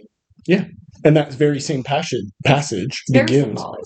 It is. And that very same passage begins with, it may be long dead, Kosawa, but we never forget it, right? The village is raised at this point, right? It doesn't exist in the conventional sense. And this is something we talked about last week, but it gets at the heart of the concept of place, right? Technically, the literal geographic location of Kosawa is no more, right? But what it represents as a place can be displaced. Right? In what is otherwise an awful movie, you see this in like the new Thor movie. I don't know if anyone's seen it, so maybe I won't make that reference. But anyway, it doesn't matter. So let's forget what I just said in the past 15 seconds. But the idea of Kosawa being more than a physical geographic location is, I think, I think you're right. Right? It gets at this notion of hope, that on a literal level, it is wreckage. Right, amid oil spills and gas flares, right? But even among that wreckage, there's something that's still there. A mango tree, right? It is fruitful, literally, pun unintended, but it's fruitful. It has deep roots, and it's some kind of symbolic connection, right, between the people and their space, right, or their land. Right? And the fact that it brings them hope to be reborn where they love that place. Yeah. So like there's the idea of the place still exists in our heart, in our memory. We will never forget what happened. And through all of this, there's still something in place. And we can go back to it if we want. Good. Right before the passage that you read, like the 3 words before, I think are also very powerful. This is quite literally the last page, if you're following the 360 for me, but last page, last paragraph. We have the same pages. Yes, the pages are good. Even as we began leaving childhood and started realizing how determined death was to never let us see our old age, we still laughed on verandas and skipped over pipelines. So you didn't see this, but we had the remnants of it at the start of class when I was drawing the. So last week I basically drew the geography of Kosawa, right? Because there's a passage towards the beginning. Forget where. I'll find it later. That basically describes how the pipeline encircles the village, right? In Kosawa, and it becomes this new border. Right? If you remember that passage. Right, and so it's described as like very snake-like and constricting over Kosawa. So the place of Kosawa is reframed as a new space by the pipeline. Right? That, depending on the pipeline, can either be visible, like hypervisible, or invisible if it's underground. Right, some pipelines are. And yet, by the very end, this kind of encircling, right, this new border that's created by the pipeline, is also slowly undermined. We skipped over pipelines. They don't have like any kind of material or physical restriction anymore. Right? And yes, there's this awareness of death in the same sentence. Right? There's this hyper-awareness of death. It's coming for us. Right? It's coming for them. So you're right, it can be very depressing, to come back to your term, Marcio. But there's these hints that, I'm kind of getting over it, or there's the possibility of skipping over it. Mm-hmm. And I think, again, that kind of gets at the hopefulness of it. Yeah, I don't know if this makes sense. Totally. Yeah, totally. Yeah. Okay, cool. I woke up at 4:30 this morning, so I'm afraid that I'm kind of like fabulating sometimes. No. So okay, cool. Why that early? I don't know. I genuinely don't know. It's just one of those things that sometimes when you wake up and you're like, well, that's it, can't fall back asleep. Yeah, I don't know. I don't know what else to say. It's just. Where was it? It's on page 29. 29? Okay. When they talk about wrapping around our village. Yeah. So for those of you who were wondering about that passage about encircling that I was referencing right at the start. 29, yeah. If the pipelines that begin in the gardens have an end and they seem to run on forever, wrapping around our village and passing over the big river, through our farms and deep into the forest, the end nowhere in sight. So it starts with this constricted image of the pipeline and ends with this this idea of a pipeline is almost literally that, right? A line, right? This thing that you can easily skip over.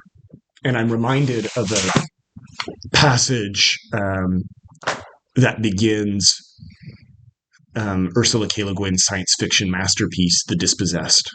Have any of you ever read that one? Dispossessed? The Dispossessed, yeah. No. Yeah. As a general rule, I encourage you to read Le Guin. She's fantastic. Was fantastic. No lobsters, no lobsters, no anything. Just, but it is what I would qualify as literary science fiction, right? Not like Iron Man type science fiction, as much as I like Iron Man, but like Michel. Yeah. How'd you spell her name? Ursula, like the Disney villain, Ursula, K. Le Guin. Okay. Leguin. Yeah. Well, hopefully I'll read it in my science fiction class next semester. Oh, maybe. Who's teaching that?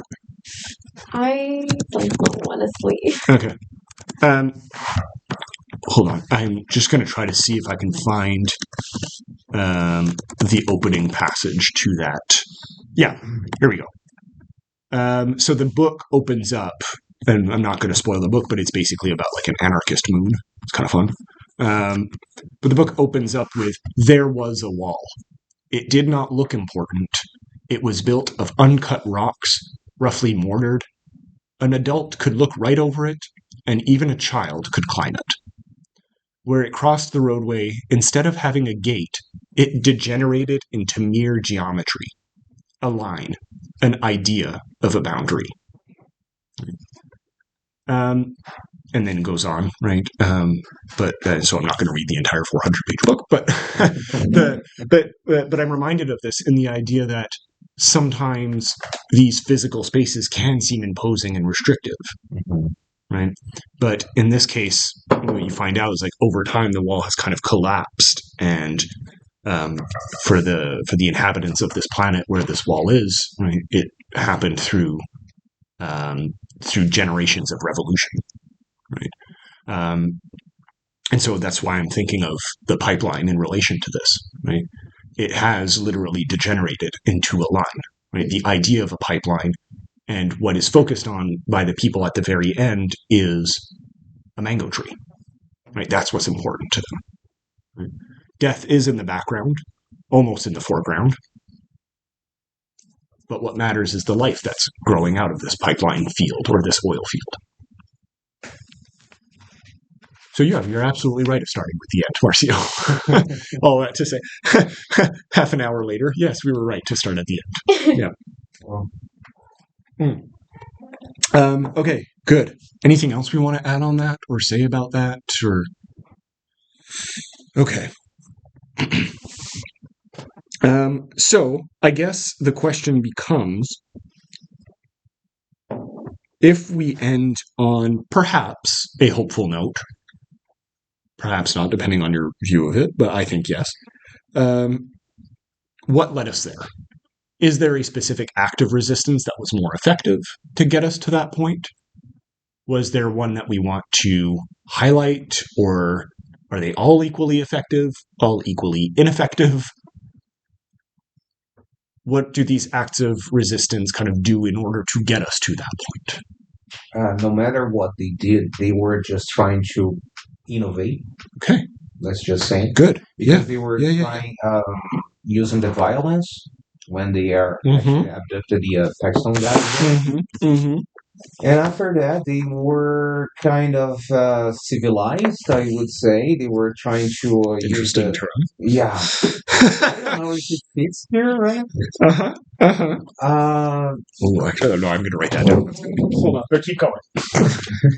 And then, no matter what they did there, actually, all the measures were not that effective, unfortunately. You know, I maybe accept the journalism one, where that brought something. You know, when they tried to get Austin to write an article, that's where they got the most out of it. You know, the school programs, the internet. But you know, it's something like you were just trying to get the people. Hey, shut up! We got you something here. We got you schools. We got you some quality of life that you haven't had before. And that's the thing. But they were not living, or they were not reducing the impact on their lives. Yeah, was it what they wanted? Did they ask for the internet? No. No, they wanted the Paxton / company to go away. Yeah, that's it. Simple thing. Yeah, simple. But at least it brought something. Instead of, you know, when they tried to use violence, it killed people from their village. Some of them were captured and they never saw them again. Not even their bodies. So in a way, it's like, okay, we didn't get what we wanted, but at least it didn't bring more bloodshed. So it's interesting. It's like, it didn't. You know, it's like you said, it's not what we wanted, but it's not what we wanted. Not what we were asking for? Yeah, it's complicated. The way I see it, it's like, because a lot of the resistance they tried didn't bring anything except more problems or people that died. But this one did not bring, or at least not immediately, a problem. It kind of reflects, though, the way they took over, like, the land, and like they just they managed the land in their terms, and then they managed to try to be like accountable for it in their terms without really taking the input of the people from the people in. You see this in really interesting ways. To give a concrete example, if you were to guess how many Indigenous reservations here in Canada have running water, don't have running water. Sorry. Mm-hmm. How many would you say? I don't know. Out of like I think 200 reservations that exist. In the entire Canada? No, there would maybe even more than that. Anyway, there's a few hundred reservations. Yeah. Okay. And how many of them don't have running water? But they do need that running water. I mean, you would assume that running water is a thing. Yeah, it is a thing that they need. Yeah.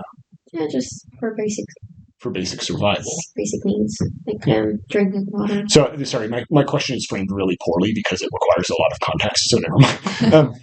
But it's a good example in the sense that in 2025, we still live in a world where over 100 Indigenous reservations in Canada don't have running water, but they have internet. And they have... It's wild. Yeah. Like basic needs. Exactly. Yeah. Right, like literally the most universal of needs. Why? Right? Water, the thing that allows every single being on the planet to exist. Mm-hmm. And a shocking amount of them don't have running water. Yeah. Is there a particular reason, or do we not need to go into that? Because it feels weird that they don't have that. Why do you think? Just because, did they not think about it when they created those places? Did they just think... That was my point. Yeah, did they just not think, they're gonna need water? Huh? They were sent there not to survive, kind of thing, like... Why were those reservations created in the first place?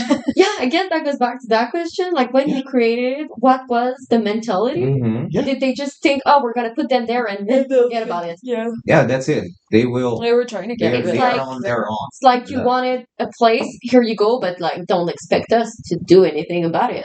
Yeah, because you got... Yes. You just basically summed up the last 150 years of Indigenous relations between Canada and... It's very... But the reason why I bring this up is... Don't have a pretty way of saying it. No, there is no pretty way of saying it at this point. It's just, that's neocolonialism. Yeah, right. I'm like, that's terrible in so many ways. No, but the reason why I bring it up is because we don't necessarily think about it anymore, right? It's not something that you see on the news necessarily every day, right? Even though it is a literal human right violation, right? But we like to think that we bring civilization, right? Or that people in Canada are civilized in some way, shape, or form because, well, they have internet, they technically have a home and a place for themselves over there. Right? It's not about these people's their comfort, the community's comfort. It's about reassuring ourselves that we're doing the right thing. Exactly. Right. Exactly. So yes, I think the journal. This is not to dismiss your point, Alicia, of the journalism. I do think on some level it is effective in bringing attention to an issue, right? I'm still someone who at least nominally believes in the institution of investigative journalism as a thing, right? I like to believe that it's good and that it has possibilities, right? But the flip side of it is that there are severe lacks, nevertheless, to this form of resistance as it's depicted in the novel, right? For exactly this type of reason. Right? Yeah. I'm looking for a passage. I don't think that DeLillo was wrong in his critiquing of the media and how things need to be newsworthy and stuff too. I think I saw one article on the CBC about the water thing, what? 5 years ago. What? And it's still a thing, right? I check in every once in a while. I'm like, they still don't have running water. Okay. Yeah. I just read Moon of the Crystal Snow. Yep. Right. Excellent. So we talk about that a lot. Yeah. That's such a good book. It is. Yeah. Okay. I'm looking for a passage. Maybe we can help. I thought I had written the correct page down, but apparently not. We were determined it was our land, right? Something along those lines. It's around page 180, 184 or something like that.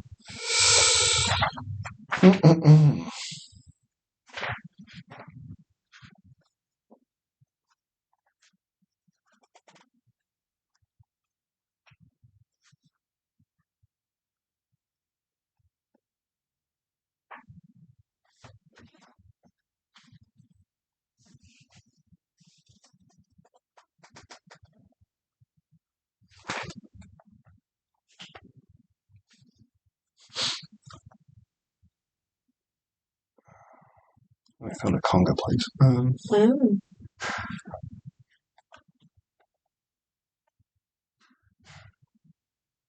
I don't want to be the spoiler sport here. Yeah. But, are we going to have another break? We can, if you want.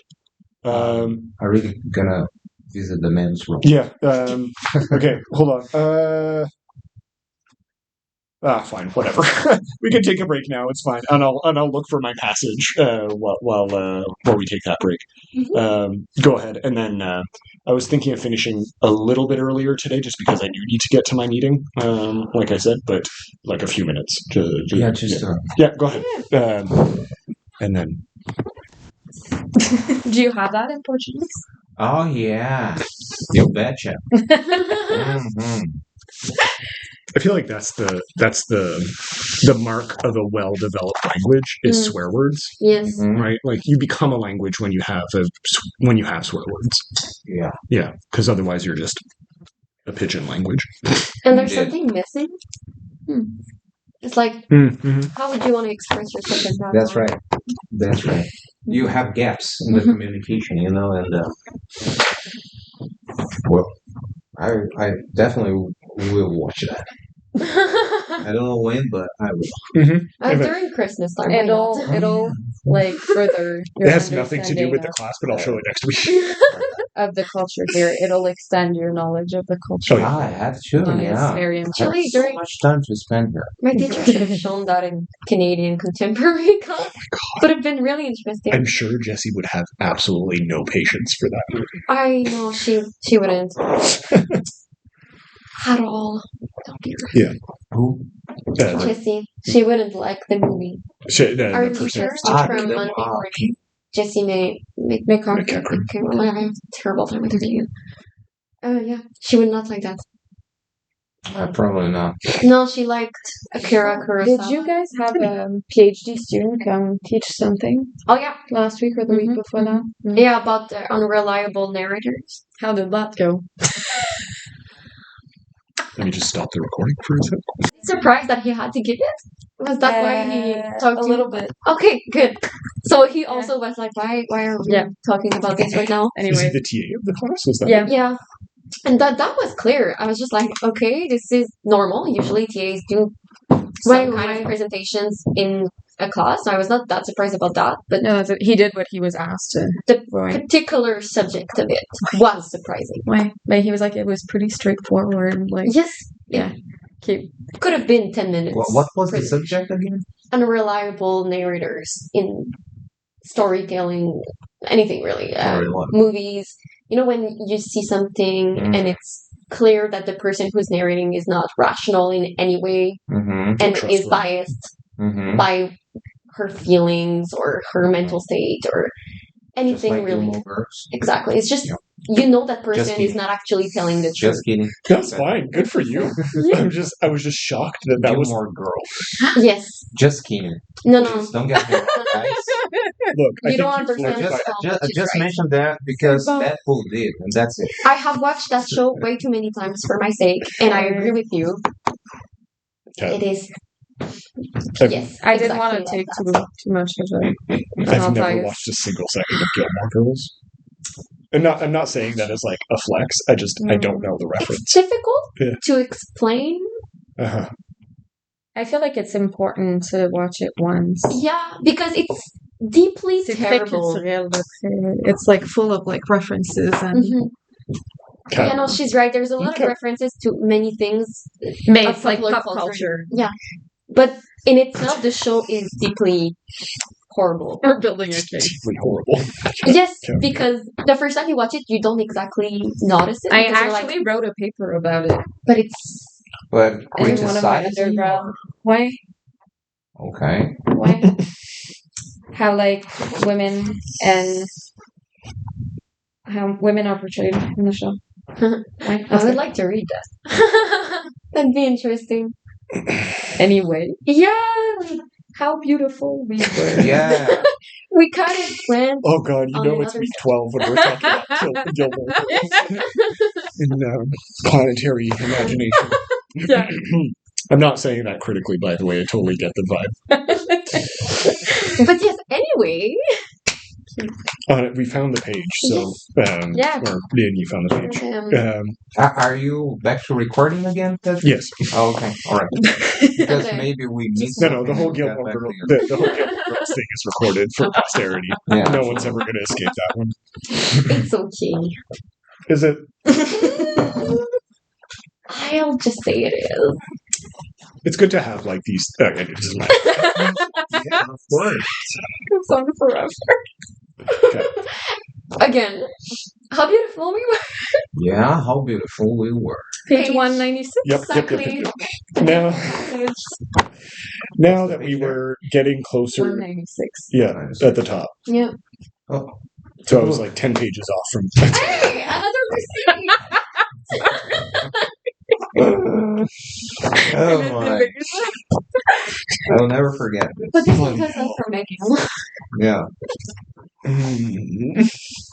Now that we were getting closer to manhood, we could have left of our own accord. We could have fled for a poison-free life, but we were determined never to give up our land. Not then or ever. And the Restoration Movement and Sunny reminded us of this. That it was our land, come rainy season or dry season. It would always be ours. Now I know we've looked at different passages and we've kind of gone all over the place in our discussion, but I feel like this small bit kind of captures a lot of what we've been talking about, right? Not just with the explicit ecology, right? But the way that it finishes with "it would always be ours," right? That hyper pronunciation ours, but it would always be ours. The idea again of subverting in many ways this tradition that Yusuf is at least pointing to, right? These people are mineable, therefore from the past and so on, that we talked about in the first part of class. Right? But again, subverting this in order to say, yes, because we've always been here, it is the ultimate reason for actually sacrificing our health, in this case, right? Our bodies, our freedom, arguably, right? In order to protect it, right? To remind ourselves, to use the terms that they use in this passage, to remind ourselves that the land is not Paxton's. Right? Took us 20 minutes to get there, but I wanted to highlight this particular passage. We got there. Yeah, we got there. That's the goal at the end of the day, to get there. I was going to say something super cliche. I was like, no, it's the journey. Yeah. The journey is what matters. Mm-hmm. Yeah. Gilmore Girls to Kosawa Pipeline is real. No, we're doing it. Yeah. Okay, so I don't know if there was anything else to add on this. I really just wanted to put this passage out there as a kind of combination of a lot of the themes that we. It goes back to the hope. Yeah, exactly. Yeah. Okay, so let's then go back to Konga, because I think he's really interesting as a character. He was the first one that we brought up as a figure of resistance, and I think that makes the most sense, right? So we brought him up in relation to like social cues. Okay. What else can we say about that? I have a passage here that I found.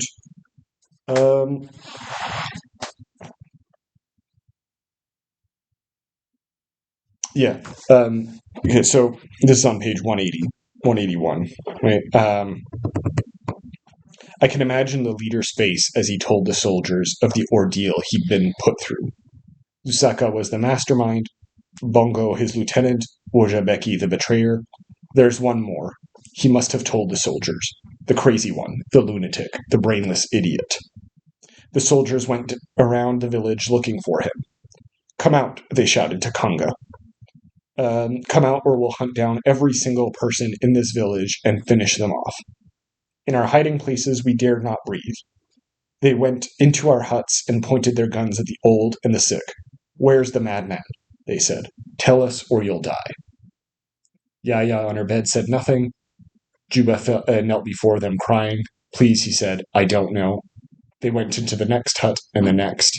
They came after us in the forest, fast as they might have been. They couldn't get us. We knew the forest better, how to disappear in it. Again, this is just one example of many that we can point to with Kunga at the center of it. But what sense do we get of Kunga as a resistance figure or as someone who channels the idea of resistance? I feel like he's threatening Okay. for the people from Bizam and from Paxton. Yeah. Because he's this wild card a little bit. And it's interesting that he's the mad one, but he's also the one who starts it all and he's brings like change and kind of hope in a way to this, like their narrative, to their future. In many ways, he's the most like radical figure of the entire book, right? Or at least the one that enacts the most change at the end of the day. Yeah, absolutely. Good. Anything else? That's really good. Anything else that we wanted to add on that? In the same line, though, sure. It's also interesting how like he's considered to have this like curse on him. Yeah. And how he's this figure we don't really want to get too close to, or we can't touch like physically. Yeah. But he does touches all their lives through like symbolic action and Good. Kunga is a really interesting figure of duality, right? Yeah. He's simultaneously, and in the words of the soldiers, crazy, lunatic, and a brainless idiot, right? Which is not exactly terms that we would say are generous, right? Or positive. Exactly. Obviously, right? But at the same time, there's this admission that he is central to this whole resistance movement, right? Because of what you were saying, and Marcio, you echoed, in being this kind of uncertainty, right? This X factor, if you want to put it in those mathematical terms, right? This unknown. And so on that level, there's a really interesting thing going on there. Yeah. But again, or another, I should say, field of duality is that he's a single person, right? That is extremely connected to the rest of the community, right? Everyone seems to want to protect him, right? They don't say anything as to where he is, right? They get behind some of his actions. And if I remember correctly, unless I'm confusing him with another character, he has a kind of association with the children sometimes, right? Or am I thinking of Bongo? Well, I believe it's Bongo. Yeah, is it Bongo? Supposed to be a teacher. Okay, okay, sorry. Then you're right. Kunga also like sleeps around the school, naps around Behind there. the school, yeah. They always true, see yes. him. So it's not like connection, he exists but there. around their lives. He's like he's in the always background, in the village, around the trees. You know, a little bit like. He's also taken care of by the women in the community. Like a child. Yeah. They take turns feeding him. And so even if it's not explicit or he's not active necessarily in this action, there is this sense of association with childhood, right? The freedom that children have in many ways, right? Or as you just pointed out, right, the way that a lot of the women or mothers in the community kind of take care of him in a childlike fashion, right? But it never feels, at least to me, that it's in a derogatory fashion, right? Because there can be a way in which treating someone like a child can be very patronizing, right? But I at least I never got this sense from the text that that's what it was, right? It's more of a community-minded sense of like, well, we take care of people who are in difficulty. Oh, sorry, I thought something. It was my chair. Oh, I okay. agreed, and then Like, yeah. But this idea, I think, of proximity is also really interesting, right? He's in proximity to the school or to the tree, right? The mango tree that comes back at the end. Again, maybe a hint thematically as to why Bongo is so important. Kunga is so important. But in this passage that I just read a few minutes ago, you also get the sense, right, of his or their tying to the forest, right? I don't think it's a coincidence that the passage begins with looking for Kanga and ending with them going into the forest, right? There's this literal proximity on the level of space that's happening. And Kanga is again at the center of it. In many ways, he does echo the pipeline, which has this kind of spatial relation to the people of Kosawa and this impact on the community. But of course, Kanga is not a destructive force in this sense. He's only destructive to the people of Pexton. Right? Good. So in this case, Kanga should be understood here as a symbol of matter becomes agency of something like that. Or the one who was not expected to do anything, actually is taking precise action in order to. Yeah, I would say so. Yeah, and I don't remember. I didn't know if there were literal passages in the novel where Kanga is associated with geology, right? In that literal sense that you're bringing up. But certainly in the idea of being associated at first with a figure of passivity and then not being that, I think is very true, right? When you first meet him, he's sleeping by a mango tree. He's literally doing nothing, right? And he doesn't technically contribute to the community, right? He doesn't have a job as far as we can tell, or some kind of purpose. He just is, right? So I think on a metaphorical level, you can definitely make that claim, Marcio. Yeah. Good. One of the interesting things that was brought up, I forget who made that point, because Kanga is a wild card, that's threatening. He's not expected to comply like the others are, in a sense. Yeah. The one thing, and this is, again, just to allude to it very quickly, of Deleuze and Guattari, this is one of the things that they bring up in their analysis of what they call kind of the anti-Oedipus, the titular anti-Oedipus, right? As being so powerful is because what they see in the modern world that they were writing in the 60s, that we're still very much kind of living in many ways, as far as like inheriting that mode of life. What they see is a desire to kind of uniformize a lot of the systems that we have, right? We see in this late 60s, early 70s mode, this kind of rise of bureaucracies, right? This like one size fits all, right? But that's on the level of government. On the level of multinationals like Pexton, right? There's nothing better than stability for people like that, right? I know exactly what to expect, when I'm going to make money, where I'm going to make money, or where I'm going to be extracting oil, in this case, without any hindrances whatsoever, right? And so any cog in that machine, or any like wrench, I should say, in that machine, to properly do the metaphor, is a problem.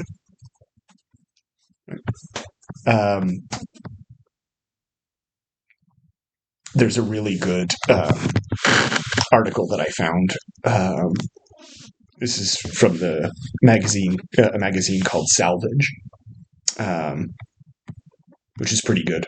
And this was published 10 years ago, but it's still pretty relevant. It's an article called Peaked Oil that I can link to if you want. It's very short, but the idea is the author, Mark Bold, talks about how Royal Dutch Shell, obviously one of the biggest oil producers in the world, right, suddenly withdrew from any kind of exploratory drilling in Alaska in like 2015, right? In September. And they had spent like something like $4 to $8 billion just doing this thing, and then decided to suddenly get out. And the article is very short because there's very little information about this, but it's all about what exactly would make a company like this do this, right? Spend billions and billions of dollars and research and machinery and manpower and so on to just do nothing. right? And it doesn't answer the question because there is no answer in this article as far as he knows, and I didn't look up afterwards, but he asks a really interesting question. Did they drill so deep into the crust that the Earth itself screamed? Right? Which is like a horrifying image, of course, right? But it gets at the heart of what we're talking about with Kanga, which is to say that any kind of disturbance in the expectation of entities like Paxton or in the real life Dutch Royal Dutch Shell, right, can throw the entire thing out of whack, can throw billions of dollars out of whack. Right. And the answer never came out? But I mean, maybe did, but I just looked it up real quick for this class, but it might have. I'm sure they made like some very generic statement about it. Probably. And anyway, they made back that money like the next year or something. Just me being super cynical again, which I promised. That's my New Year's resolution, is to be less cynical. Fair.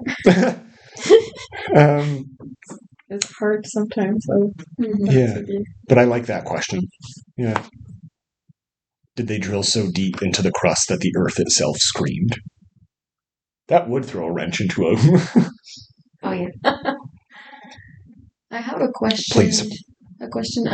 When we were talking earlier about like the theory, you drew you didn't draw, but you put a bunch of concepts on the. Yeah. Uh-huh. I was wondering because as you were writing about the Anthropocene. When we say Anthropocene, I'm just not sure. Do we talk about the actions that led to the state of the planet or the climate right now? Or are we talking about the state itself? Okay, so depending on who you ask, could be one or the other, right? Most people, I would say, refer to it as the general time period. So scene is a time period, right? Why? Like plantation scene or whatever. There's all kinds of other terms that are thrown around, but the basic idea of a scene is an era, time period. Yeah, exactly. The time we're living in. Yeah, the literal translation would be era of the human. Why? Right? And what most people refer to it as is the time period when humans became the dominant influence on the planet. Okay. Right. When exactly that starts has been the subject of many debates. Right. Generally, a lot of people will bring it to the expansion of European colonial empires, because it's the big bad of most contemporary social theories. But when exactly that happens is kind of up for debate and discussion. But yeah, a lot of people just understand it as humans are the dominant force on the planet, therefore it is the era of the human. That's in part... Oh, sorry, go ahead. I was talking about it a lot when I presented on Gosh, a month and a half ago. Yeah. And it just didn't occur to me to ask the question. I didn't even wonder. I just But I feel like I'm getting a better understanding of some stuff. Yeah. This leads to me being what? It's good that by week 12 we're finally getting a full understanding of. But But the basic idea of the planetary theories is to kind of subvert this Anthropocene, right? That's why we put so much focus on the non-human, right? It's to destabilize this notion. Not that humans are inherently bad necessarily, but that there are consequences and things to consider when we are the dominant figure, right, of a time period. Does that answer your question? Yes. Okay. Thank you. Okay. So I don't know where to go. No, it's fine. I was just thinking of what would be some good things to cover in the last few minutes of class. Okay, so let's talk briefly about education. So there's a few ways in which it comes out in the text. Okay, so Alicia, you mentioned Tula going to the U.S., but we also get the children, right? The children being actually an entire focus, right? They are like the narrators of some chapters, right?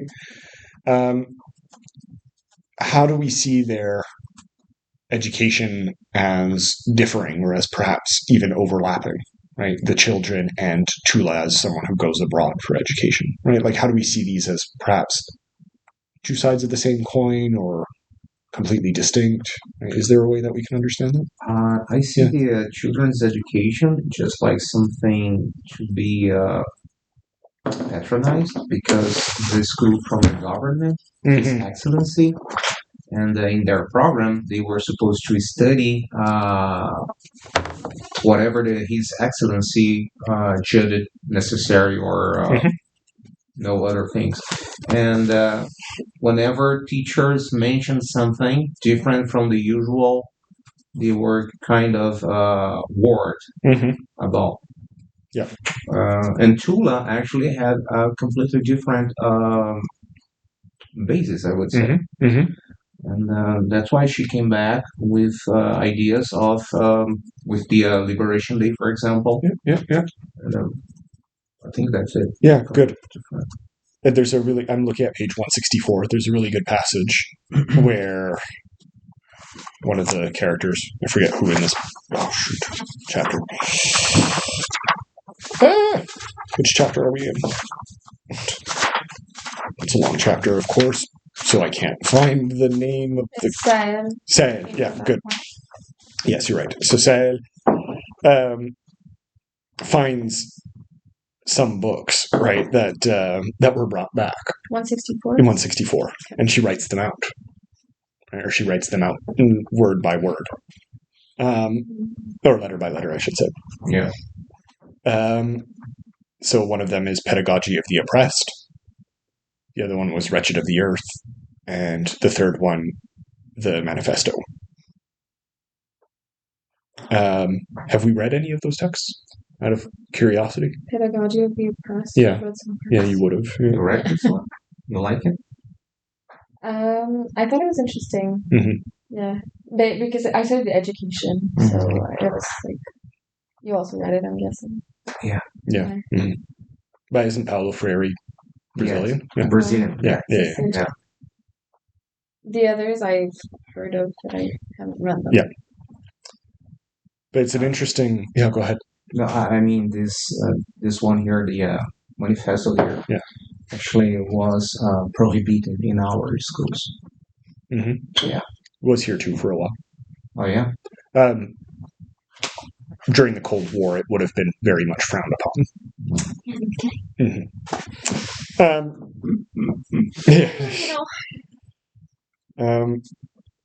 Regardless of our feelings of the actual books, right?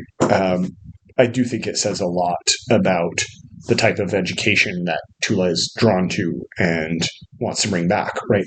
But more importantly, these are all rather old books, right? Pedagogy came out in 81, I want to say, like 80, 81. Yeah. Wretched of the Earth was like the 50s, mid-50s when it came out.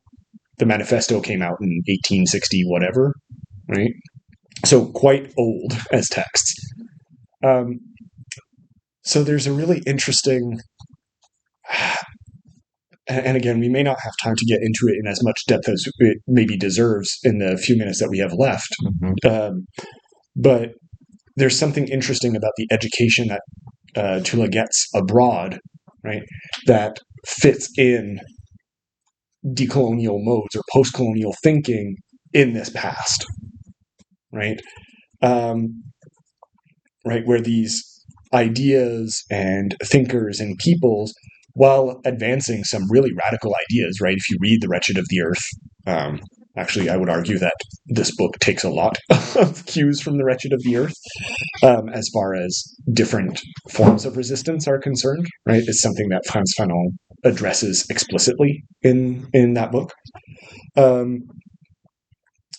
But anyway, all that to say, there's something interesting about the education that she gets being inherently kind of antiquated, right? Or offering a specific type of worldview about post-colonial and decolonial theory in the American Academy.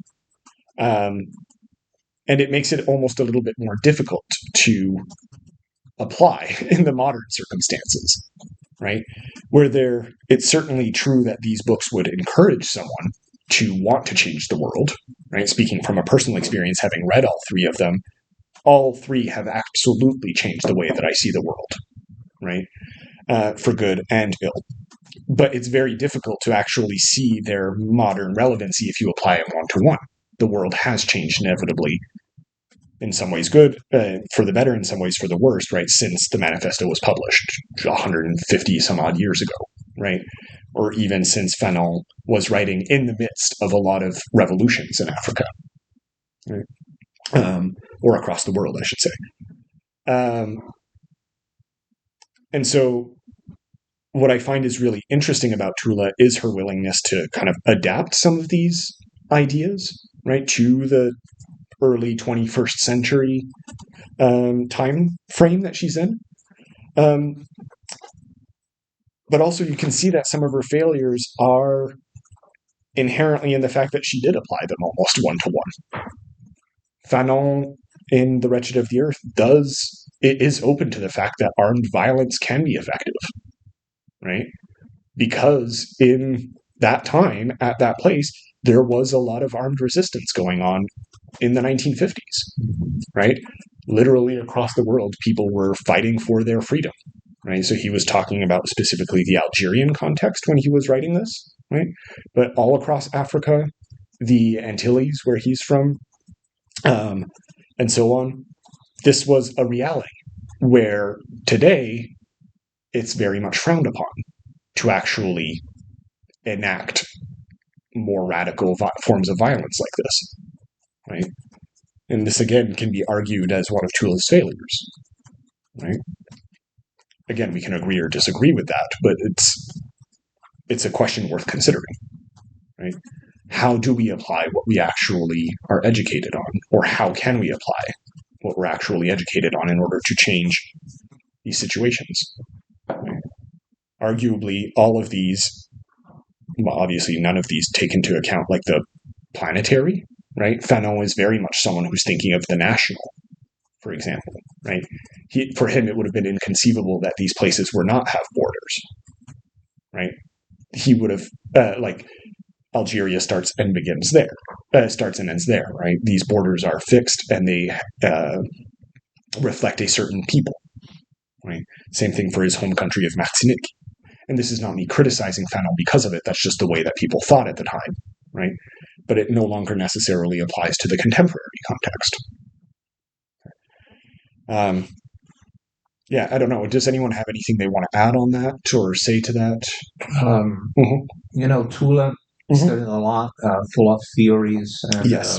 Different views of the world, how it works, and that no matter how much intelligence, knowledge she got there, their own people didn't see her as a true leader. And in their mentality, should be a man there.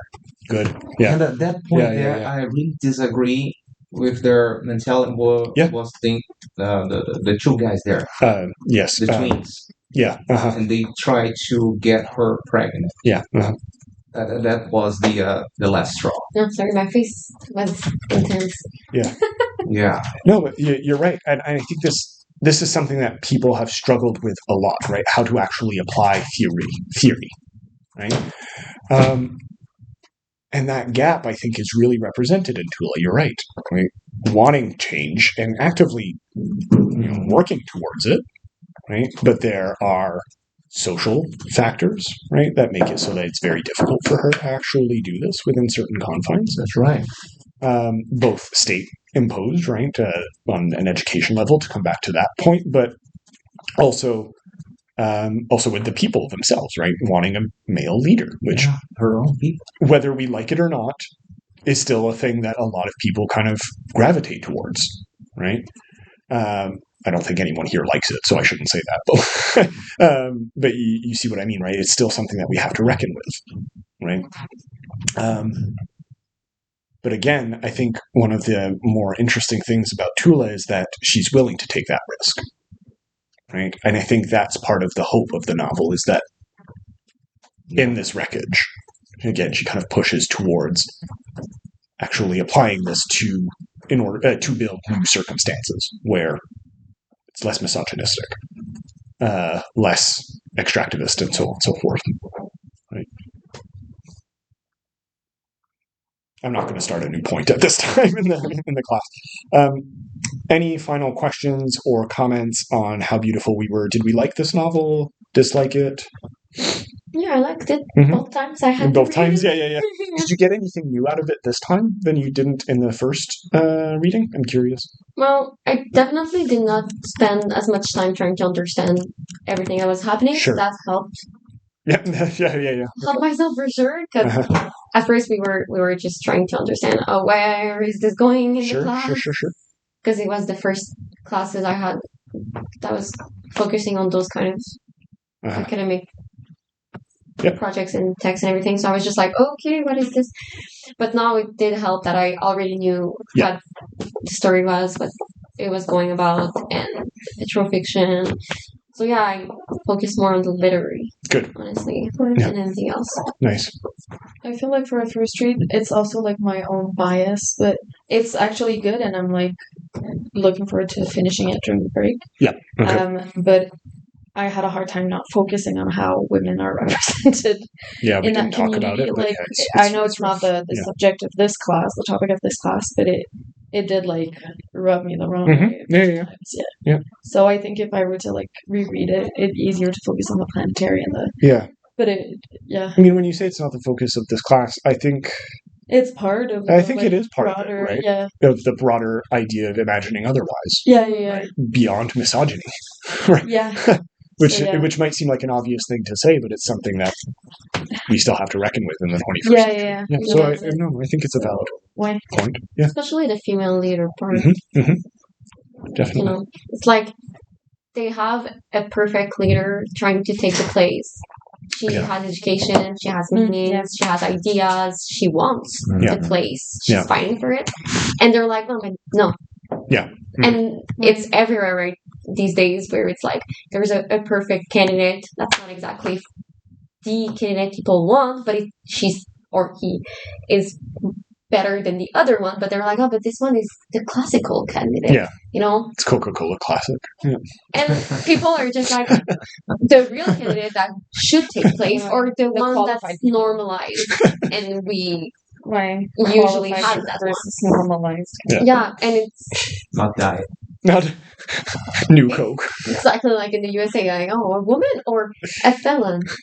And they're like, but the felon is normalized. They're all war criminals. And I'm just like... Don't listen to it. Marcio, any final thoughts?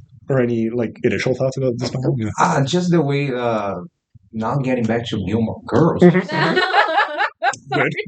Come full circle. As you put there, child, community care, women. Yeah. And every time women are mentioned there, they are actually taking care of kids, or they are actually cooking something in the kitchen. Sure. Yeah. And that's their place. Yeah. And that's the thing. And yeah. And there's something, again, it's not quite in the framework of this class specifically, but it is something that feminists of all kinds of generation have kind of been ambivalent about. Obviously, saying that as again, cis white dude, but whatever. Just from my knowledge of various feminist movements, right? Either being really antagonistic towards exactly this framework, right? Which, can be very justified, naturally. But also seeing it as a source of potential, right? Like, as builders of future communities, right? And again, I'm not going to be the one who's to say which one is better or another. It's not my place, and that's a social question more than anything else. But I feel like it's more of a personal question. Yeah. But it is something that people have wondered about, right? What is the place of women if they are to be, community builders in this specific sense, right? Can there be like radical potential to that. Some might say yeah.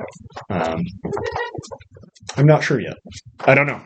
I really don't know. Yeah, that there's no specific place for anyone, because why should there be? Like we said, it's like science. Because we like consistency.